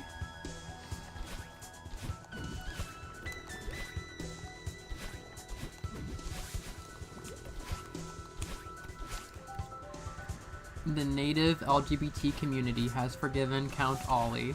Back when Netflix Vania Season 1 came out, there was a thing on Tumblr that was like, I watched Season 1 with my dad, and he kept calling Count Olrox Count Ollie. And then when he fucked Mizrak, he said, ooh, Count Ollie's gonna get it. In like a very straight voice. Count Ollie's gonna get it.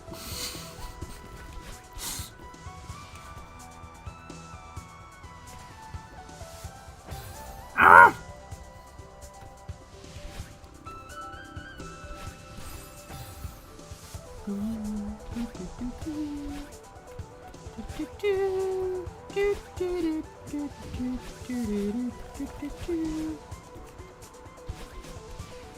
Oh, I gotta hit the snowball.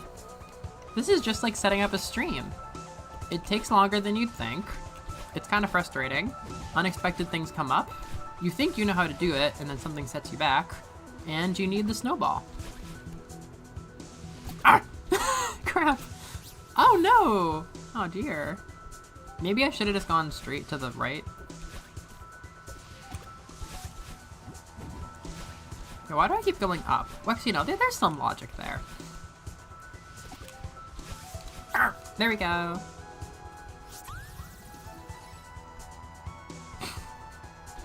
Yeah, it's fun. Oh, yeah, setting up stream. Yeah, it's fun. At this point, it's very brainless. Like, I can do it really quickly now. To be honest, I get very annoyed with the cables. I think I'm realizing it's like a sensory thing. Cables can be so unpredictable. Like, it gets very, very annoying, and I see them and I have like a stress reaction. I'm like, ugh, like those cables, huh? But I've got it pretty consistent now. Oh, yes. No. You have to jump on a snowball, yeah. And you might fall, and there might be spikes.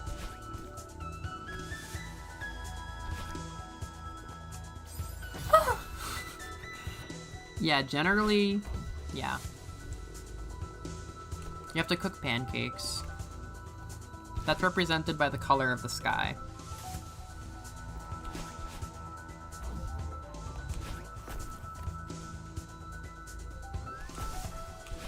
Yay! Yeah, I'm looking into upgrading an incredible amount of things right now, actually. Which is, I got a raise, actually. Not even, At my job, you get a little raise every year for the first couple years, because they want to keep you a couple years once they get you. It's not a permanent job for sure. I mean, it's literally not, but they gave everybody a raise in addition to their normal raise. So that's starting pretty soon. So I think I'm gonna upgrade a lot. I'm gonna get a Switch 2 at some point, like in the, within the next year.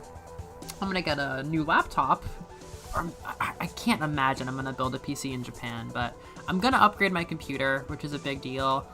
I'm probably gonna upgrade a microphone, because somebody was telling me, I have a voice actor friend who was telling me that Japan, some microphones don't get scaled with inflation, and they're just objectively cheaper here? I don't really know, but I'll probably get maybe a Yeti, because it's still somewhat portable. Like, I still have to move whatever I buy, but, yeah, seriously nice. Wait, up, down, down. Up B, start to start the screen. Yeah, generally. Is that the Konami code? Yeah, I want to upgrade all that stuff. My phone, I might have to upgrade, because Google, destroyed the battery life. But, yeah. Yeah, I'm gonna upgrade anything that, I think needs to be upgraded. The one thing is, my dad's a financial advisor, and I know he can answer this question, but I'm like, Dad, if the yen is probably gonna get a little bit stronger in the coming year because it's so low right now, and Trump's probably gonna destroy the value of the dollar in the next year, then, should I buy things now, or should I wait and buy things later? And, if I'm gonna be losing all of my money when I transfer it home, not all of it, if I'm gonna, transfer what feels like $5,000 to me, and then in the exchange, have it go down to what's actually $3,000, if I already use this money in Japan, it would function for, the way that in America, $5,000 would last you. But with this exchange rate, what it comes out to is $3,000 actual dollars. And that's just because the exchange rate is bad. And I'm like, Dad, if I'm gonna lose all this money, should I spend it? Should I just spend it? If I'm gonna have to spend it anyhow? If I spend the money, then I lose less money. You transfer 50 mon, and then you get $3,000. Or you spend yourself down to 30 mon, and you transfer it, and you only lose 10 mon. I feel like there's some logic there. Maybe I'm mistaken, because things are adjusted for inflation, but it's real. I will become your second best supporter. I think you might be fighting some people to become the vice Noreen. If I were settling down in America, I might build a PC. I think I really just need to get a high-functioning laptop right now, because this laptop isn't even made for combat. This laptop is a random laptop from my dad's company. It's just a normal-ass laptop for using Microsoft Office. Money spent in Japan will carry you further. Thank you, Nathan. I think you're the only person in my immediate vicinity who would understand that. Carry you further. So, Nathan, if I were to spend 20 mon on upgrading things that I would absolutely be upgrading in the next year and a half, do you think that's smart? Assuming that they are adjusted for inflation and they would cost 6 mon for a phone versus $400 for a phone. Oh yeah, no, the PC, yeah, it's very alluring. It is currency trading. They're gonna shut me down. Oh my gosh, I'm sorry. US stuff is heavy. I do plan to go back, ideally at the end of this administration. Yeah. I'll be watching things. Yeah. Oh, really? Oh, thank you. Oh, Muse. Oh, hell yeah. Sure. Hell yeah, I will. Yeah, thank you, Muse. Yeah. No, we're all watching stuff. A lot of my friends are talking about leaving and stuff. I want to stay here for, around 3 more years. That's the goal. And, yeah, I'm watching things. I'm not giving up on America. I don't want to give up on America. I'm watching things. Ugh, that's hard to hear, Vanessa.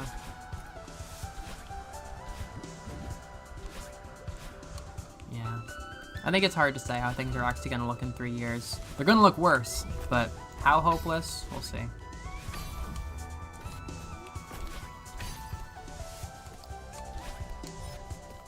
Would you go to France? Where would you go?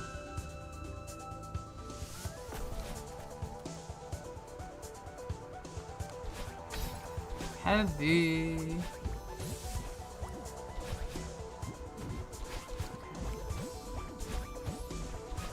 I think I'm Mole E on the summit. I don't need to replay the whole thing.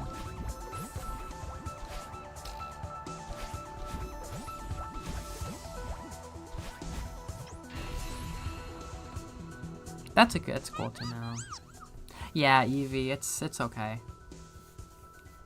I think, yeah, it's important to support the people that are still staying.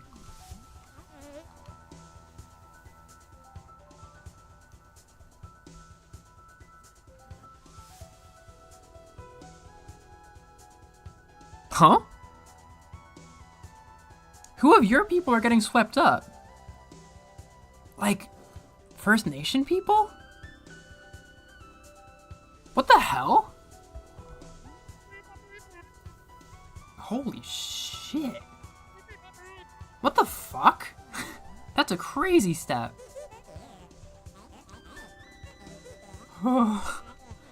That's full chills.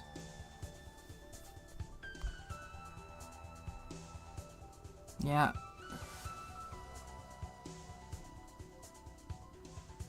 More moose. It's more than evil and terrible. That's an evil and terrible thing that should be like no more government. Like, what's the pretense? That's no more government. If your government starts, what?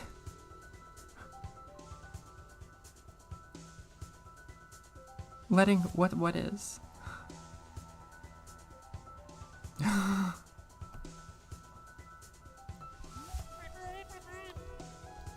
Absolutely tyrannical. Alright. I'm gonna pause and take a break, and then I'll be right back. Alright. Wait, which is which? I'll see if it's a minute.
Hello. The Nareen Beam! That is the only way to fight fascist power. By the power of Gay's skull. I have the power! Thank you, Shira's horse. Stew is good. Ghost pepper. That's badass. Yes! Yes. They chose the wrong time to start a fascist takeover of my country, as all I've done in my life is survive difficult things and bring people together. Oh my god. Fuck. Screw this stew, I want what you have. It's a good spice tolerance.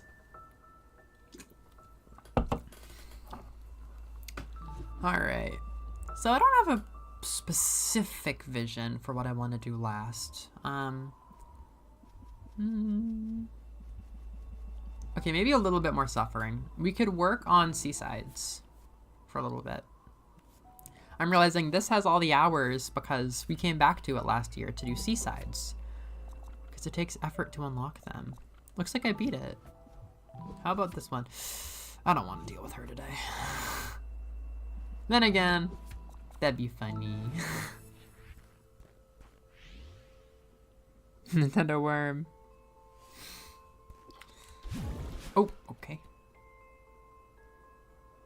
What? How do you maintain your...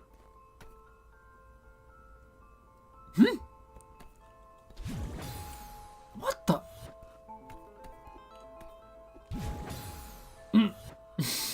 Excuse me. I don't know about this one.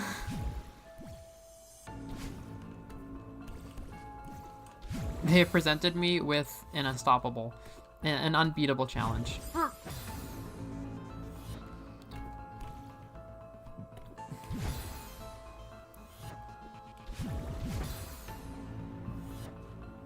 How does, Oh!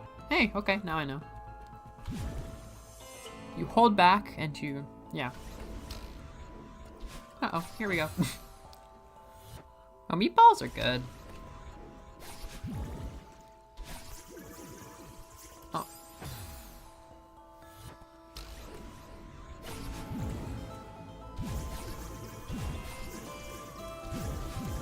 Okay.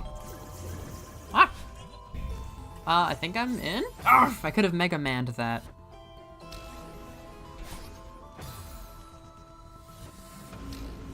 Okay. Up. No, not up. I'm doing new Celeste content. That's crazy. Who would have thought? New Celeste content. Oh, gee. Okay. I don't need your advice. Oh, God. Oh, okay. Yeah, I've had that feeling recently where it's like, or in some ways I want like a properly cooked meal, but also I have no energy, so that's not happening. Welcome back. Oh, they're testing my skill. I see, okay. I cling like the lizard. Oh. Oh. Hey. Oh. Oh. Oh, I didn't realize that. Oh, yes, yes, that makes sense. Oh, no, not that. No.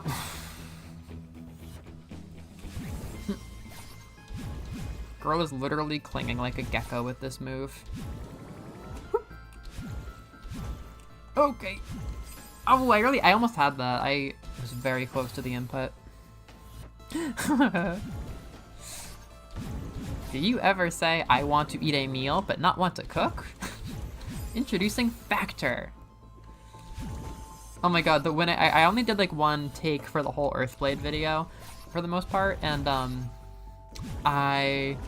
way that I introduced Lucid, I'm like, well, there is one other game that's like a Celeste Metroidvania, and the timing was like right before we started the video. It literally sounded like a sponsor break. I was laughing at myself.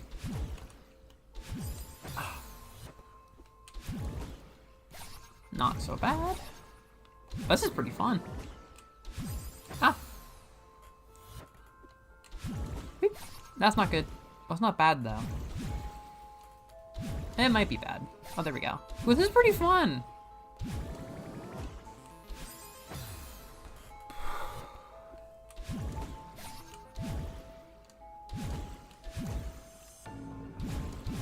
Yes. Ah. Hello. Welcome to Deep Celeste. Wow. This game reminds me of today's sponsor, Raid Shadow Legends. Wait, I didn't get the...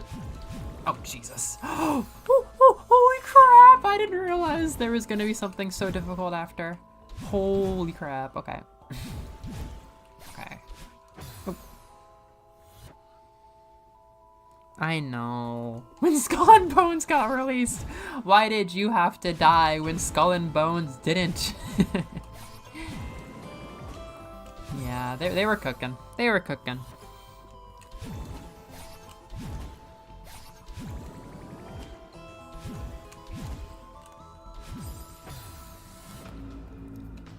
Oh.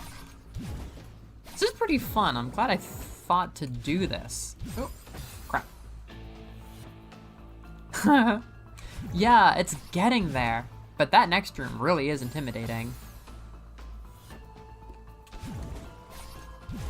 Maybe that's been the big thing that I've learned this year, replaying Celeste, is even though I was pretty mad at them today because my brain is fried, it has been really fun to replay the B-sides, 1 and 2 at least. They're starting to get to that fun place.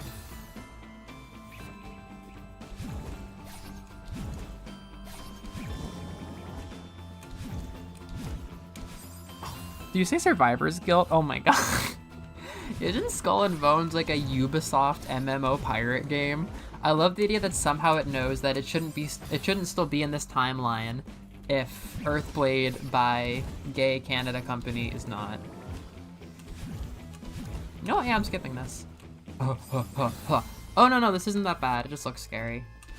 Very scary, I might add. Look how fun this is. The first quadruple A game. Of course it is. Okay. Ah, that was pretty damn close. Oh, wow. That's awesome. Oh. 3 golden berries. So that's 1 strawberry for the A side, B side, and C side, I'm guessing. I've never gotten to this golden strawberries level. This game is too much content. Not too much. It's just extremely beefy.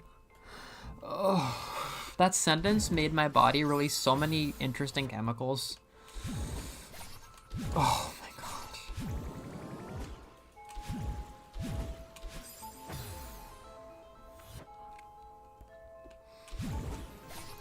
Now that's a president.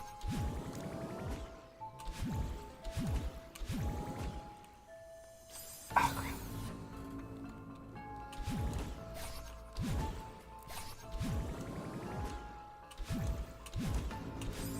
We're experiencing timeline rot, where our timeline becomes just a little bit less good than the other ones, bit by bit over time.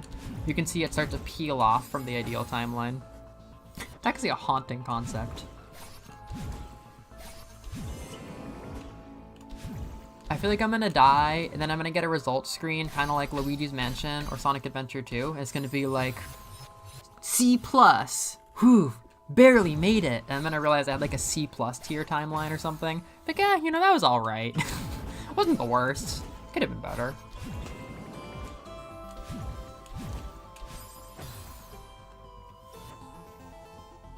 The man in the wall?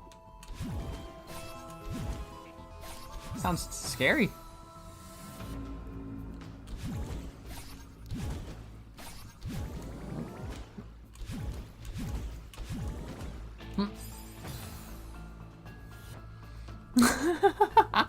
They're releasing together, trying to break my brain.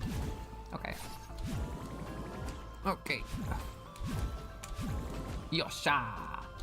Ah! You know what? I'm gonna blame that one on the controller. I pressed right.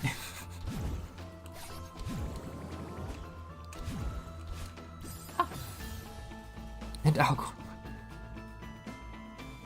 okay. Oh yeah, you know, now that you say that, the man in the wall sounds more familiar. Now that I'm thinking about it in terms of Warframe lore. Oh my god, I tried Farewell a couple years ago before I'd even played any Seasides. I didn't understand. I'm like, oh, it's content, so it's story content, so it's gotta be like, you know, a natural follow-up to Core. It's gotta be like you play 1, 2, 3, 4, 5, 6, 7, 8, 9. No, it's not that. I spent like 14 hours getting maybe a quarter of the way through. I've like almost never worked harder on something than trying to brute force Farewell, not having learned any of these techniques. I was like, oh, I guess this makes sense. My time in jellyfish hell. That was a funny memory though, I'll tell you that. So I'm going, whoop. Oh, what the fuck? We're still doing this? We're still doing this? It's pretty long. Bloodstain? No. No, no, no, no, no. That's not fucking true. Bloodstained? No, no, no, no, no. They just changed. No, no. Yeah, no, the last news was... The last news was about, Curry the Kid. That's not... No. You got me. You pulled my leg. Climate change. Yeah, I don't think that YouTube is gonna let me choose what words are banned if it can't let you say climate change. Shit, that's dark. That's really dark.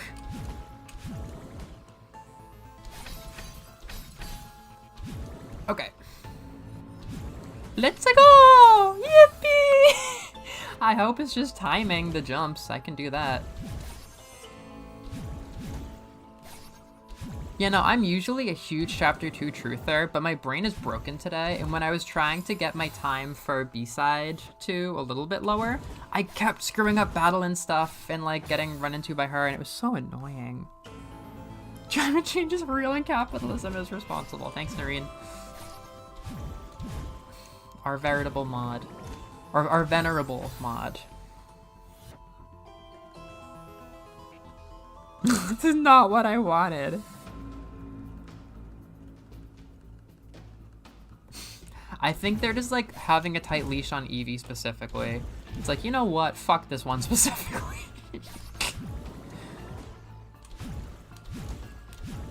Okay.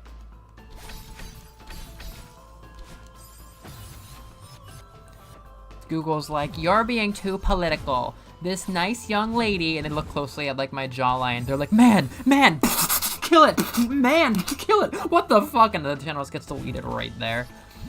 Whoop woo.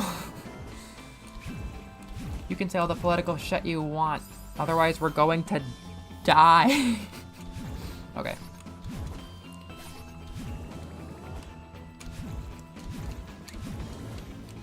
Okay. Oh, come on.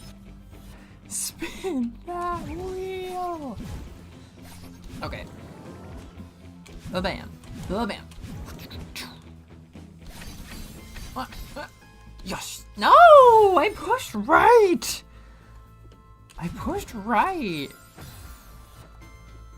My pro gamer skills are trying to adapt to Nintendo's Grand Vision with the try point here. Oh yeah, that was our bit earlier, Vanessa. The Nintendo Switch Pro Controller has a feature I've never seen in any other controller, where if you slightly move your fingers on the D-pad, it gives you a different direction. It gives you a different fucking direction.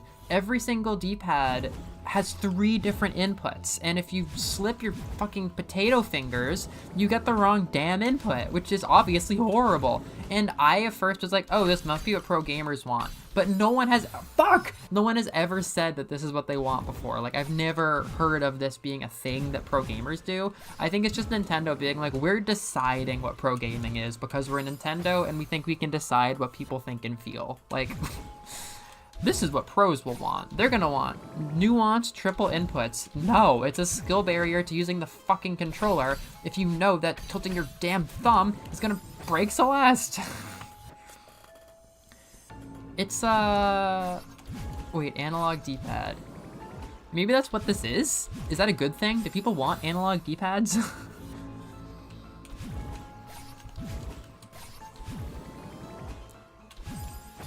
It feels like an analog D-pad. Like, this is up, up, up, left, up, right? Yeah. No, they didn't.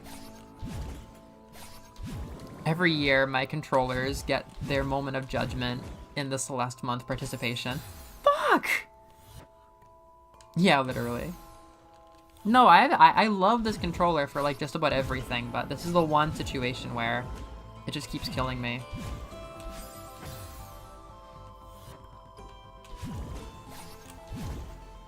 It's just so Nintendo. They're like, we know the future of pro gaming. We know everything. We know what you want and what you feel, and you can't say no.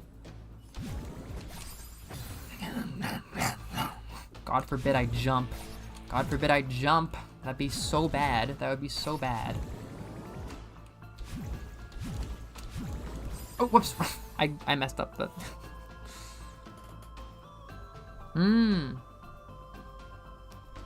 Ranked Mario Party. Yeah, that's how they keep it competitive.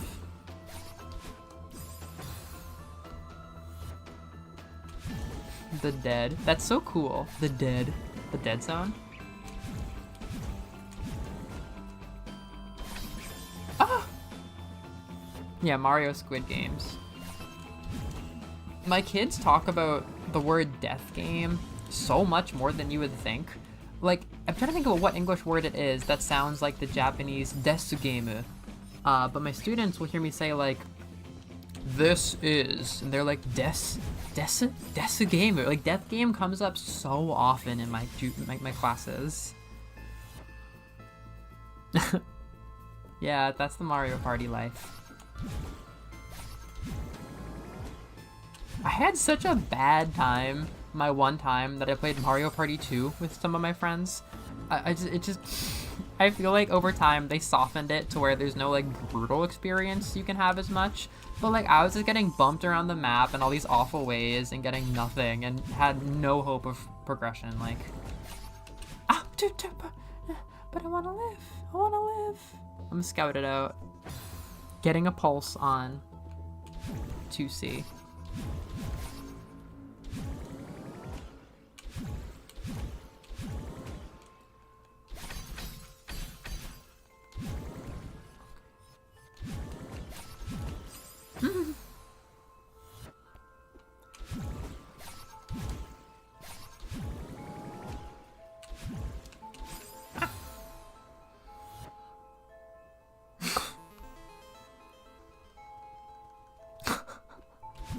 Knock, knock.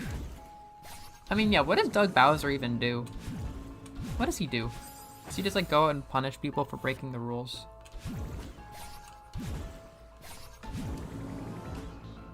Dude, Bowser minigames are already so scary. There's so much, like, atmosphere. It feels oppressive. Getting sent to, like, the bad zone in every Mario Party game is so scary.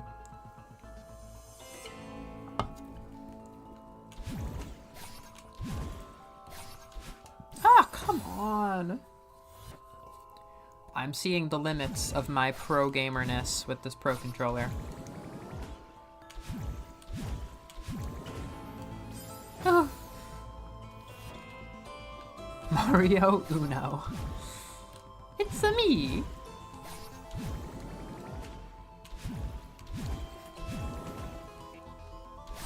Oh.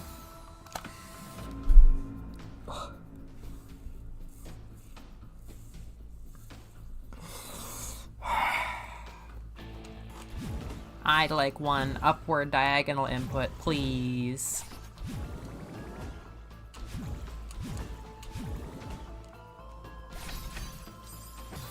No.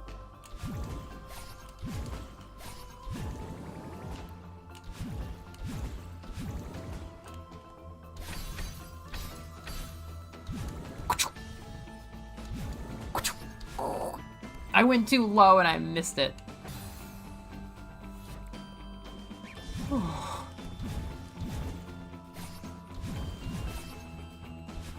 For a moment when you were doing that bit, I forgot that Una wasn't Italian.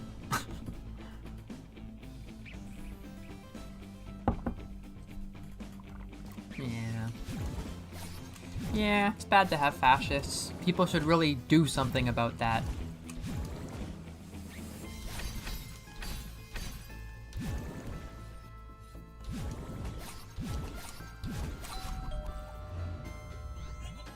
And I took that personally. Okay. No, I like it. Okay, now I get it. Yeah.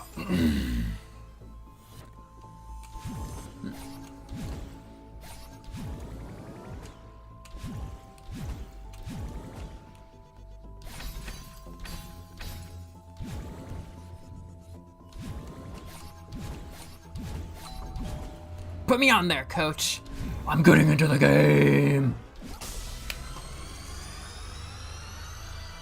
Fuck tyranny.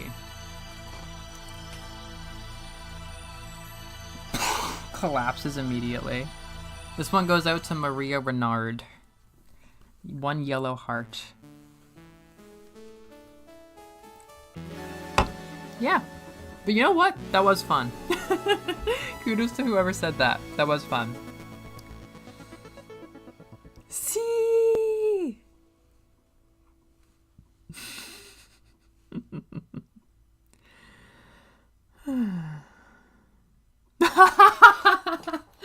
Vanessa, I hear your comment, and I won't comment on it lest YouTube go through all my VODs and try to criminalize me.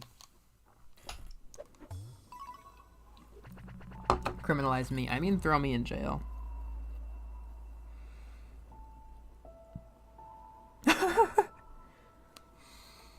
$108 deaths. No peeky. Wow, so this is a pretty good file now. We've come back 2 separate years. This was 2023 Madalenia, I think. Oh, what was the... Oh, that's full completion. Oh, I can do... Oh, this is a fun idea. I can do full completion in Forsaken City.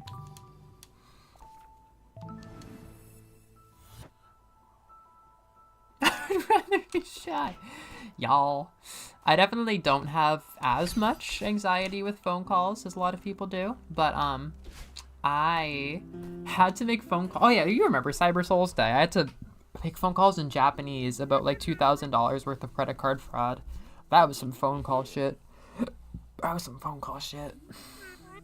guess so. This place is so crazy. I can't believe it exists. I think when Deltarune comes out, I don't know. I really enjoyed playing Deltarune on my own when Chapter 2 came out, but it would be really fun to stream my reactions. I'm going to think about that. I was just going to say, in one way or another, I want to do a Deltarune stream this year when the chapters come out, because, I don't know, I think there's just kind of this, like, sensitive, ooey gooey indie game thing that I'm going to be missing now that we're not doing Celeste month, you know, now that it's not January, which, congrats, we survived January, but I don't know. It's nice. I think this year, I most of all, what I appreciated was this, like, the tone of the game. That's kind of also why I'm so devastated about no more games from the Celeste team until they get back together someday, because just there's a lot more than just the good game design in here, and a lot more than just what Maddie and Noelle could make, obviously. Like, a lot of good, cool vibes came together to make this game, and, yeah. So I value games like this in Deltarune that hit the heart just right.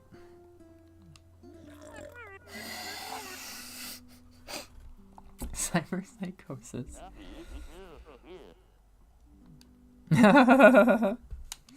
Yeah. Yeah, I have a thing for abandoned places. Aww. There's no way in hell. There's no way in hell that I'm gonna go to that, like, LGBT workout class today. I really want to go. In a perfect world, I would go, because I want to support the people doing it, but fuck no. I can't do any more things. But I might go to the store. The best and my favorite anime and game store where I get all my stuff is inside the super weird liminal mall with like marble carvings and like all this weird shit. It's like my favorite liminal space, and it's full of like nothing but like my favorite shit. Like I'm probably gonna be thinking about that spot for the rest of my life once I leave this area. Ooh, the credit card fraud arc. The retro gamer, Crashman cult credit card fraud arc.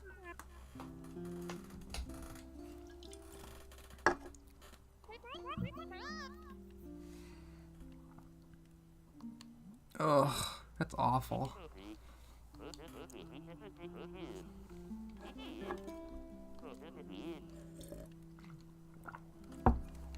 I would buy a Theo plushie, or just like a small Theo object to keep around the house. He's got such a good design. No, that's not it. YOLO. He's the spiritual maiden of this game. He fills the spiritual maiden trope.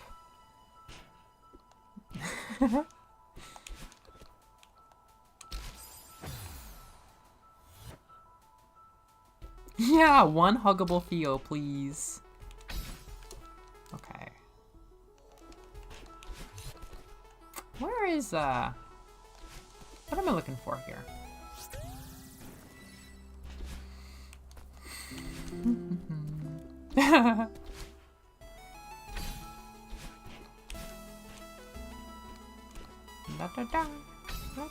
Sometimes I forget this. No. Which one was that? Oh, okay, yeah, we're on track.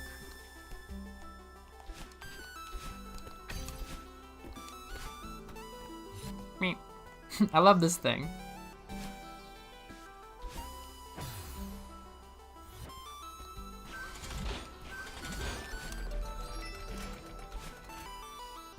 I believe I did this one.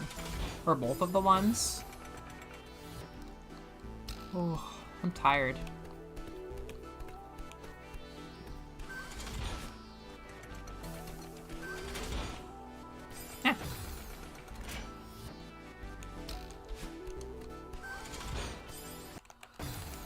Okay, random story. Have I told you guys about root beer in Japan?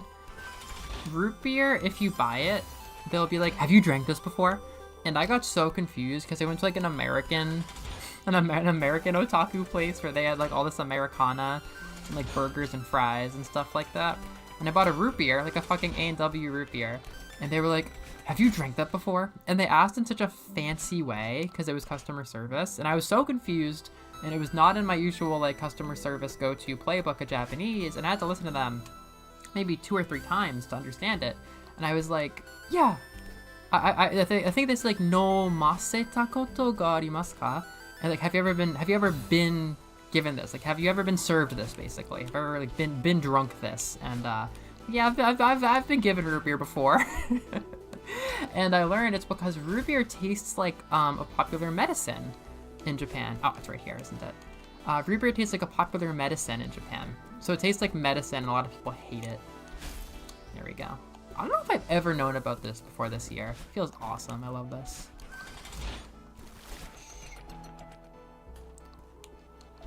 Have you ever been served this before? Yes, I've been served root beer before. Yeah, I guess it's just the flavor. Similarly, like, a lot of people say that mint stuff just tastes like toothpaste to them. So, not that popular. Is there a Strubby? Oh, there it is. Da, da, da, da, da. Yosha! Robbie's playing Bomberman on the Super Nintendo. Oh, ginger? Huh, that might be. I don't know if I would make my medicine ginger flavor in the first place. Just stick it on artificial grape. But then at the same time, Japanese artificial grape candy goes really hard. So maybe they're like, no. Let's spare it. Alright, I'm all done now. But I'm enjoying myself. The cola, is that what it is? Cola medicine? I don't know if I like that. I guess root beer, I guess ginger is part of the flavor.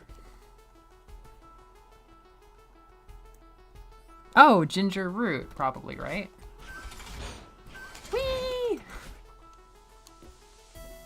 Look at that cute ass thing. Bubbles.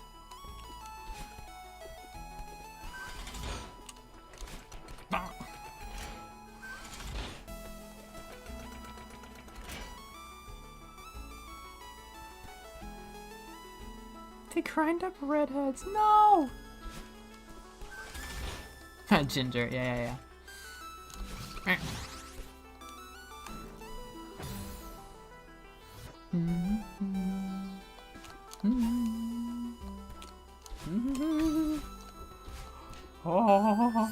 My brain was for some reason thinking of like a Dark Souls choir, kind of like Doom orchestra covering the song. Who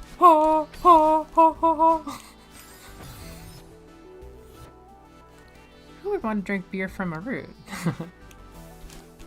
I've been informed that Japanese beer is easier to drink than American beer. I never really tried American beer all that much. What is all this shit? Look at all that random stuff right there. I've never drunk that much American beer at all, but I've liked a couple Japanese beers, and apparently American beer just like hits you way friggin' harder, so I might be beer locked into Japan. Passive conjugation also becomes legit with a passive meaning. Yeah, passive and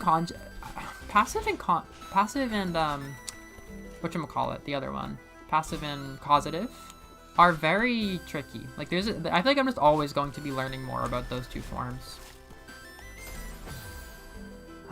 They should. Oh, orchestral for, oh yeah, for Celeste. I'm like, oh yeah, of course, orchestral concert, but I wasn't actually aware of what you were speaking about yet. I'm like, yeah, you're right. You are. Everybody should get one. Like the Yohane 30th anniversary concert.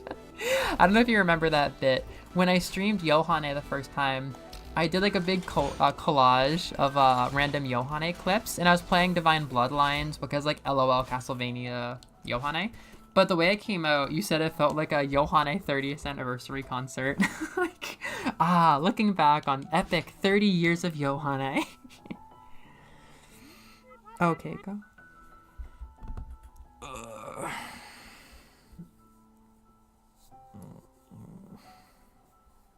Oh, lower alcohol content. Oh no. Oh, I'm exhausted. I'm like so exhausted.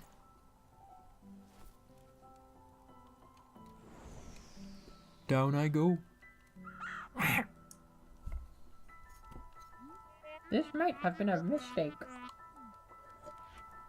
Well, that just about does it for Celeste month 2025. That was a banger. Hey, Hunter. Oh, hey, I'm glad you showed up. You were today's last minute joiner. Usually it's Vanessa. Someone always joins right when I stop. Thanks for saying hi. Don't think I can cope with Valley Girl now. I don't know, where is she from? I mean, she doesn't know what Seattle is. Maybe she's Canadian? Maybe she's from nearby the mountain? That's some pretty art back there. Hunter, you've permanently endeared yourself to all of my friends and fans here. Hunter! It's Hunter! Taking a break from slaying Pikmin? Oh my god. You know, see, don't worry. He's no longer in charge of tiny, half-sentient plant babies. Now he's in charge of adult humans as a DM. Cinnamon that was such a good session. I was just telling Nathan, we were talking about like where Nathan's different sprites came from. And I was like, I think our first Ryutama, where we played for like 9 hours till 1 a.m. doing like the dating festival, was one of my favorite sessions ever. And I was going to say, I didn't want to make Muse jealous. Oh, sorry, I didn't mean to make Muse jealous, but I also think that honestly Friday's Cinnamon session was one of my favorites ever. Like that was so fun. I don't know. Everybody was just like firing on all cylinders with fun ideas. Hey, what the heck? There's no, I thought that I would get the gold flag that I have for reflection. Maybe there's no golden strawberry for reflection? That's a weird thought. Am I gonna like have a golden strawberry spawn now? Hehe, Forsaken City. Forsaken City has kind of been my level of the year. Uh-oh.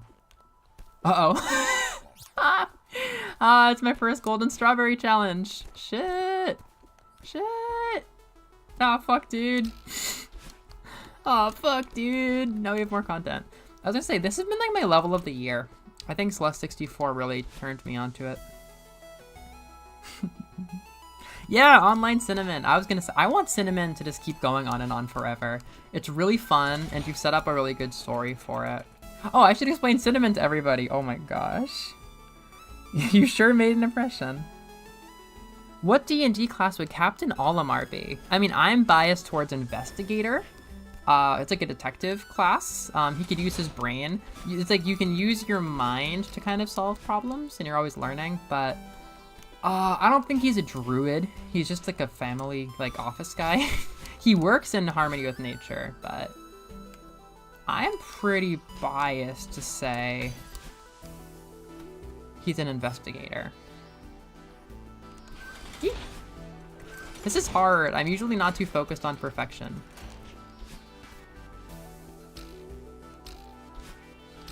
Oh, heaven knows I can't do Golden Bee yet. Wow, that's a whole new thing. Golden. So last year, I guess we saw my first ever seaside, probably, right? Maybe that was 2023, but I think last year we saw my first ever seaside. Now this year, my first ever golden berry. Isn't that Treebeard's wife? Or not Treebeard, Tom Bombadil's wife. Goldberry, yeah, Goldberry. I'm being accompanied by your wife. Where? Me shit-talking Tom Bombadil. Okay, this might be tough. Watch out, kids. Don't do this one at home. Your parents are gonna get stressed out. A summoner or beastmaster, familiar master. That absolutely checks out. Slay the Pikmin. You are making the Pikmin game. Oh, I'm pretty close. This can get dicey. I'm playing like Square SpongeBob right now. Okay. I did it! Hell yeah! What was that noise? That was like a gong or something. I didn't expect that. Sweet. A bard. Pickmaster. Yeah, so when Hunter was doing a session with some other people, he was trying to lead them to a bulletin board that had their mission for the day, for the one shot, and they were like, okay, what other missions are here? I don't want to do your mission. He was like, there's another one that says you have to escort a tiny asthmatic kitten named Cinnamon through like the lair of Demon's Isle. You have to bring a 4-inch tall kitten named Cinnamon who has every illness through Demon's Lake to find the fell angel crown, and it's going to be extremely perilous, but he wants to go on an adventure. And everybody was so smitten that they were like, you have to write that someday. We have to escort Cinnamon. So the time has come, and 21 out of 20. That's like Rush 2112. We escorted Cinnamon at long last. My character was a traumatized like lady who keeps a ton of pets, but all of her pets are kind of weird, like creepy crawlies, like spiders and scorpions and snakes, and the townspeople are always murdering her pets. So she's become fucked up, and she's become a veterinarian because she loves her animals and she wants to keep them alive. So they call her the Crow of Lastwall because they always see her like scavenging for either like dying animals she can save, or quite often like her own pets that have escaped and been killed. But you know, she's trying to like, you know, she values animal life very much, and I designed this around Cinnamon, who's just coming up like, meow, and like obviously going to die on this adventure. And I'm like, who is the last person that would want to go on this quest to help this cat on their fucking death wish, but could still help? And we had this whole thing where like the other party had to like convince me to like trust again and be like, you know what? It's more important to let your animals have a big, fun, meaningful life than to like hide them away forever. And then there became a whole other thing where I was paralleling myself to the Lich King, who was afraid of death and like wanted to live forever. And I'm like, fuck, my character could become a lich because she fears death so much at this point. And then Hunter bought an actual plushy cat with like a little like cardigan and stuff and a little hat. Oh, it's gold now. Yay. I don't think this is gold. I'll take a little bit of that sexy gold and gray that we're aiming for now. The big gold gray is now my goal. So if I go to reflection on this file. Oh, it's not gold gray. We didn't earn it. But this is gold gray. Yes! So I guess we'll keep working at this. Oh, that's an interesting thought. I guess I won't work on this. I won't work on this without you guys. I'll save this for... Wow. I'll save this for Celeste Month 2026. I think because it's random friends from the area, it would be a bit awkward to get them to, like, all put it online. Like, for a lot of people, this is just, like, their Friday night. Like, not everybody is willing to, like, share, I guess. But maybe if we had the right group of people. Like, if it was me, Muse, Hunter, and someone else. I don't know. But, yeah. It would be kind of fun. It would be kind of fun to share, like, my new tabletop role-playing brain with Melovania. But, yeah, that'd be pretty specific. I'll make a Metroidvania one-shot. All right. Yeah! Moose joined the Cinnamon campaign. Okay. Yeah, so, I mean, last year, I was like, I don't think I have the energy for Celeste Month 2025. But this year, there's no, like, it doesn't fucking matter if I have the energy or not. Like, who cares? Ooh, scary. Who cares if I have the energy or not? Like, it's gonna be Celeste Month. It's just a question of how much streaming I do, so. There will be a Celeste Month in 2026, even if we're fighting against authoritarian, insane 1984 censorship to do so. Oh, really? Oh, Lancer was fun. Lancer. You'll have to pay $2,000 to visit me and do Lancer again. Alright. See you, everybody. Oh. We've extended the life of the Celeste Month unnaturally long enough. It's time for it to rest and recharge. But I'm still going to be playing the game, because I didn't actually play as much as I wanted to. What did I even do this month? Just freak out? I guess I've been pretty damn busy. That's just a good short stream. I really like this.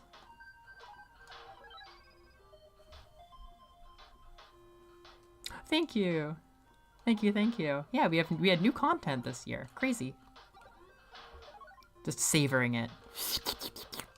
Pico 8 is one of your only ways to get the dopamine of an actual red strawberry after a while.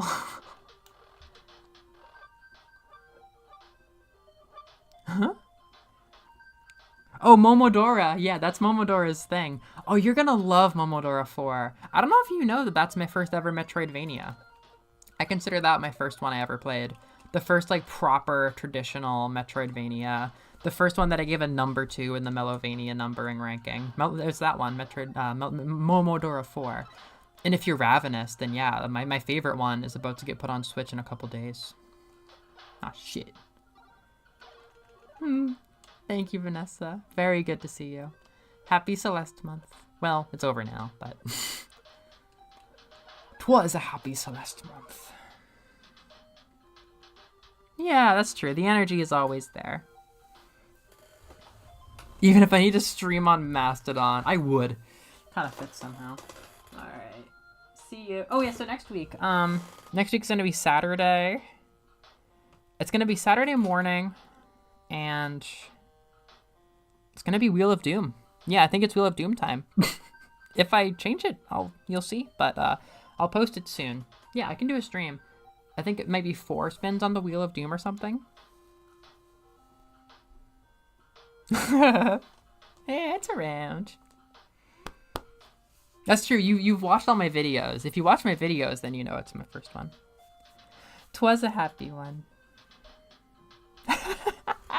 Yeah, there's so many topics. You want to talk about Roten, you want to talk about Order of Ecclesia, talk about the Castlevania anime.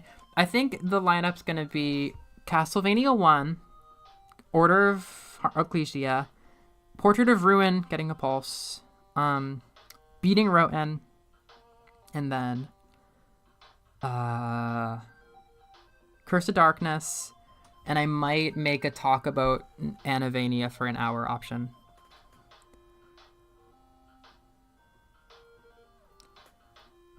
What's over? Oh, stream? Yeah, it's gonna be an earlier stream today.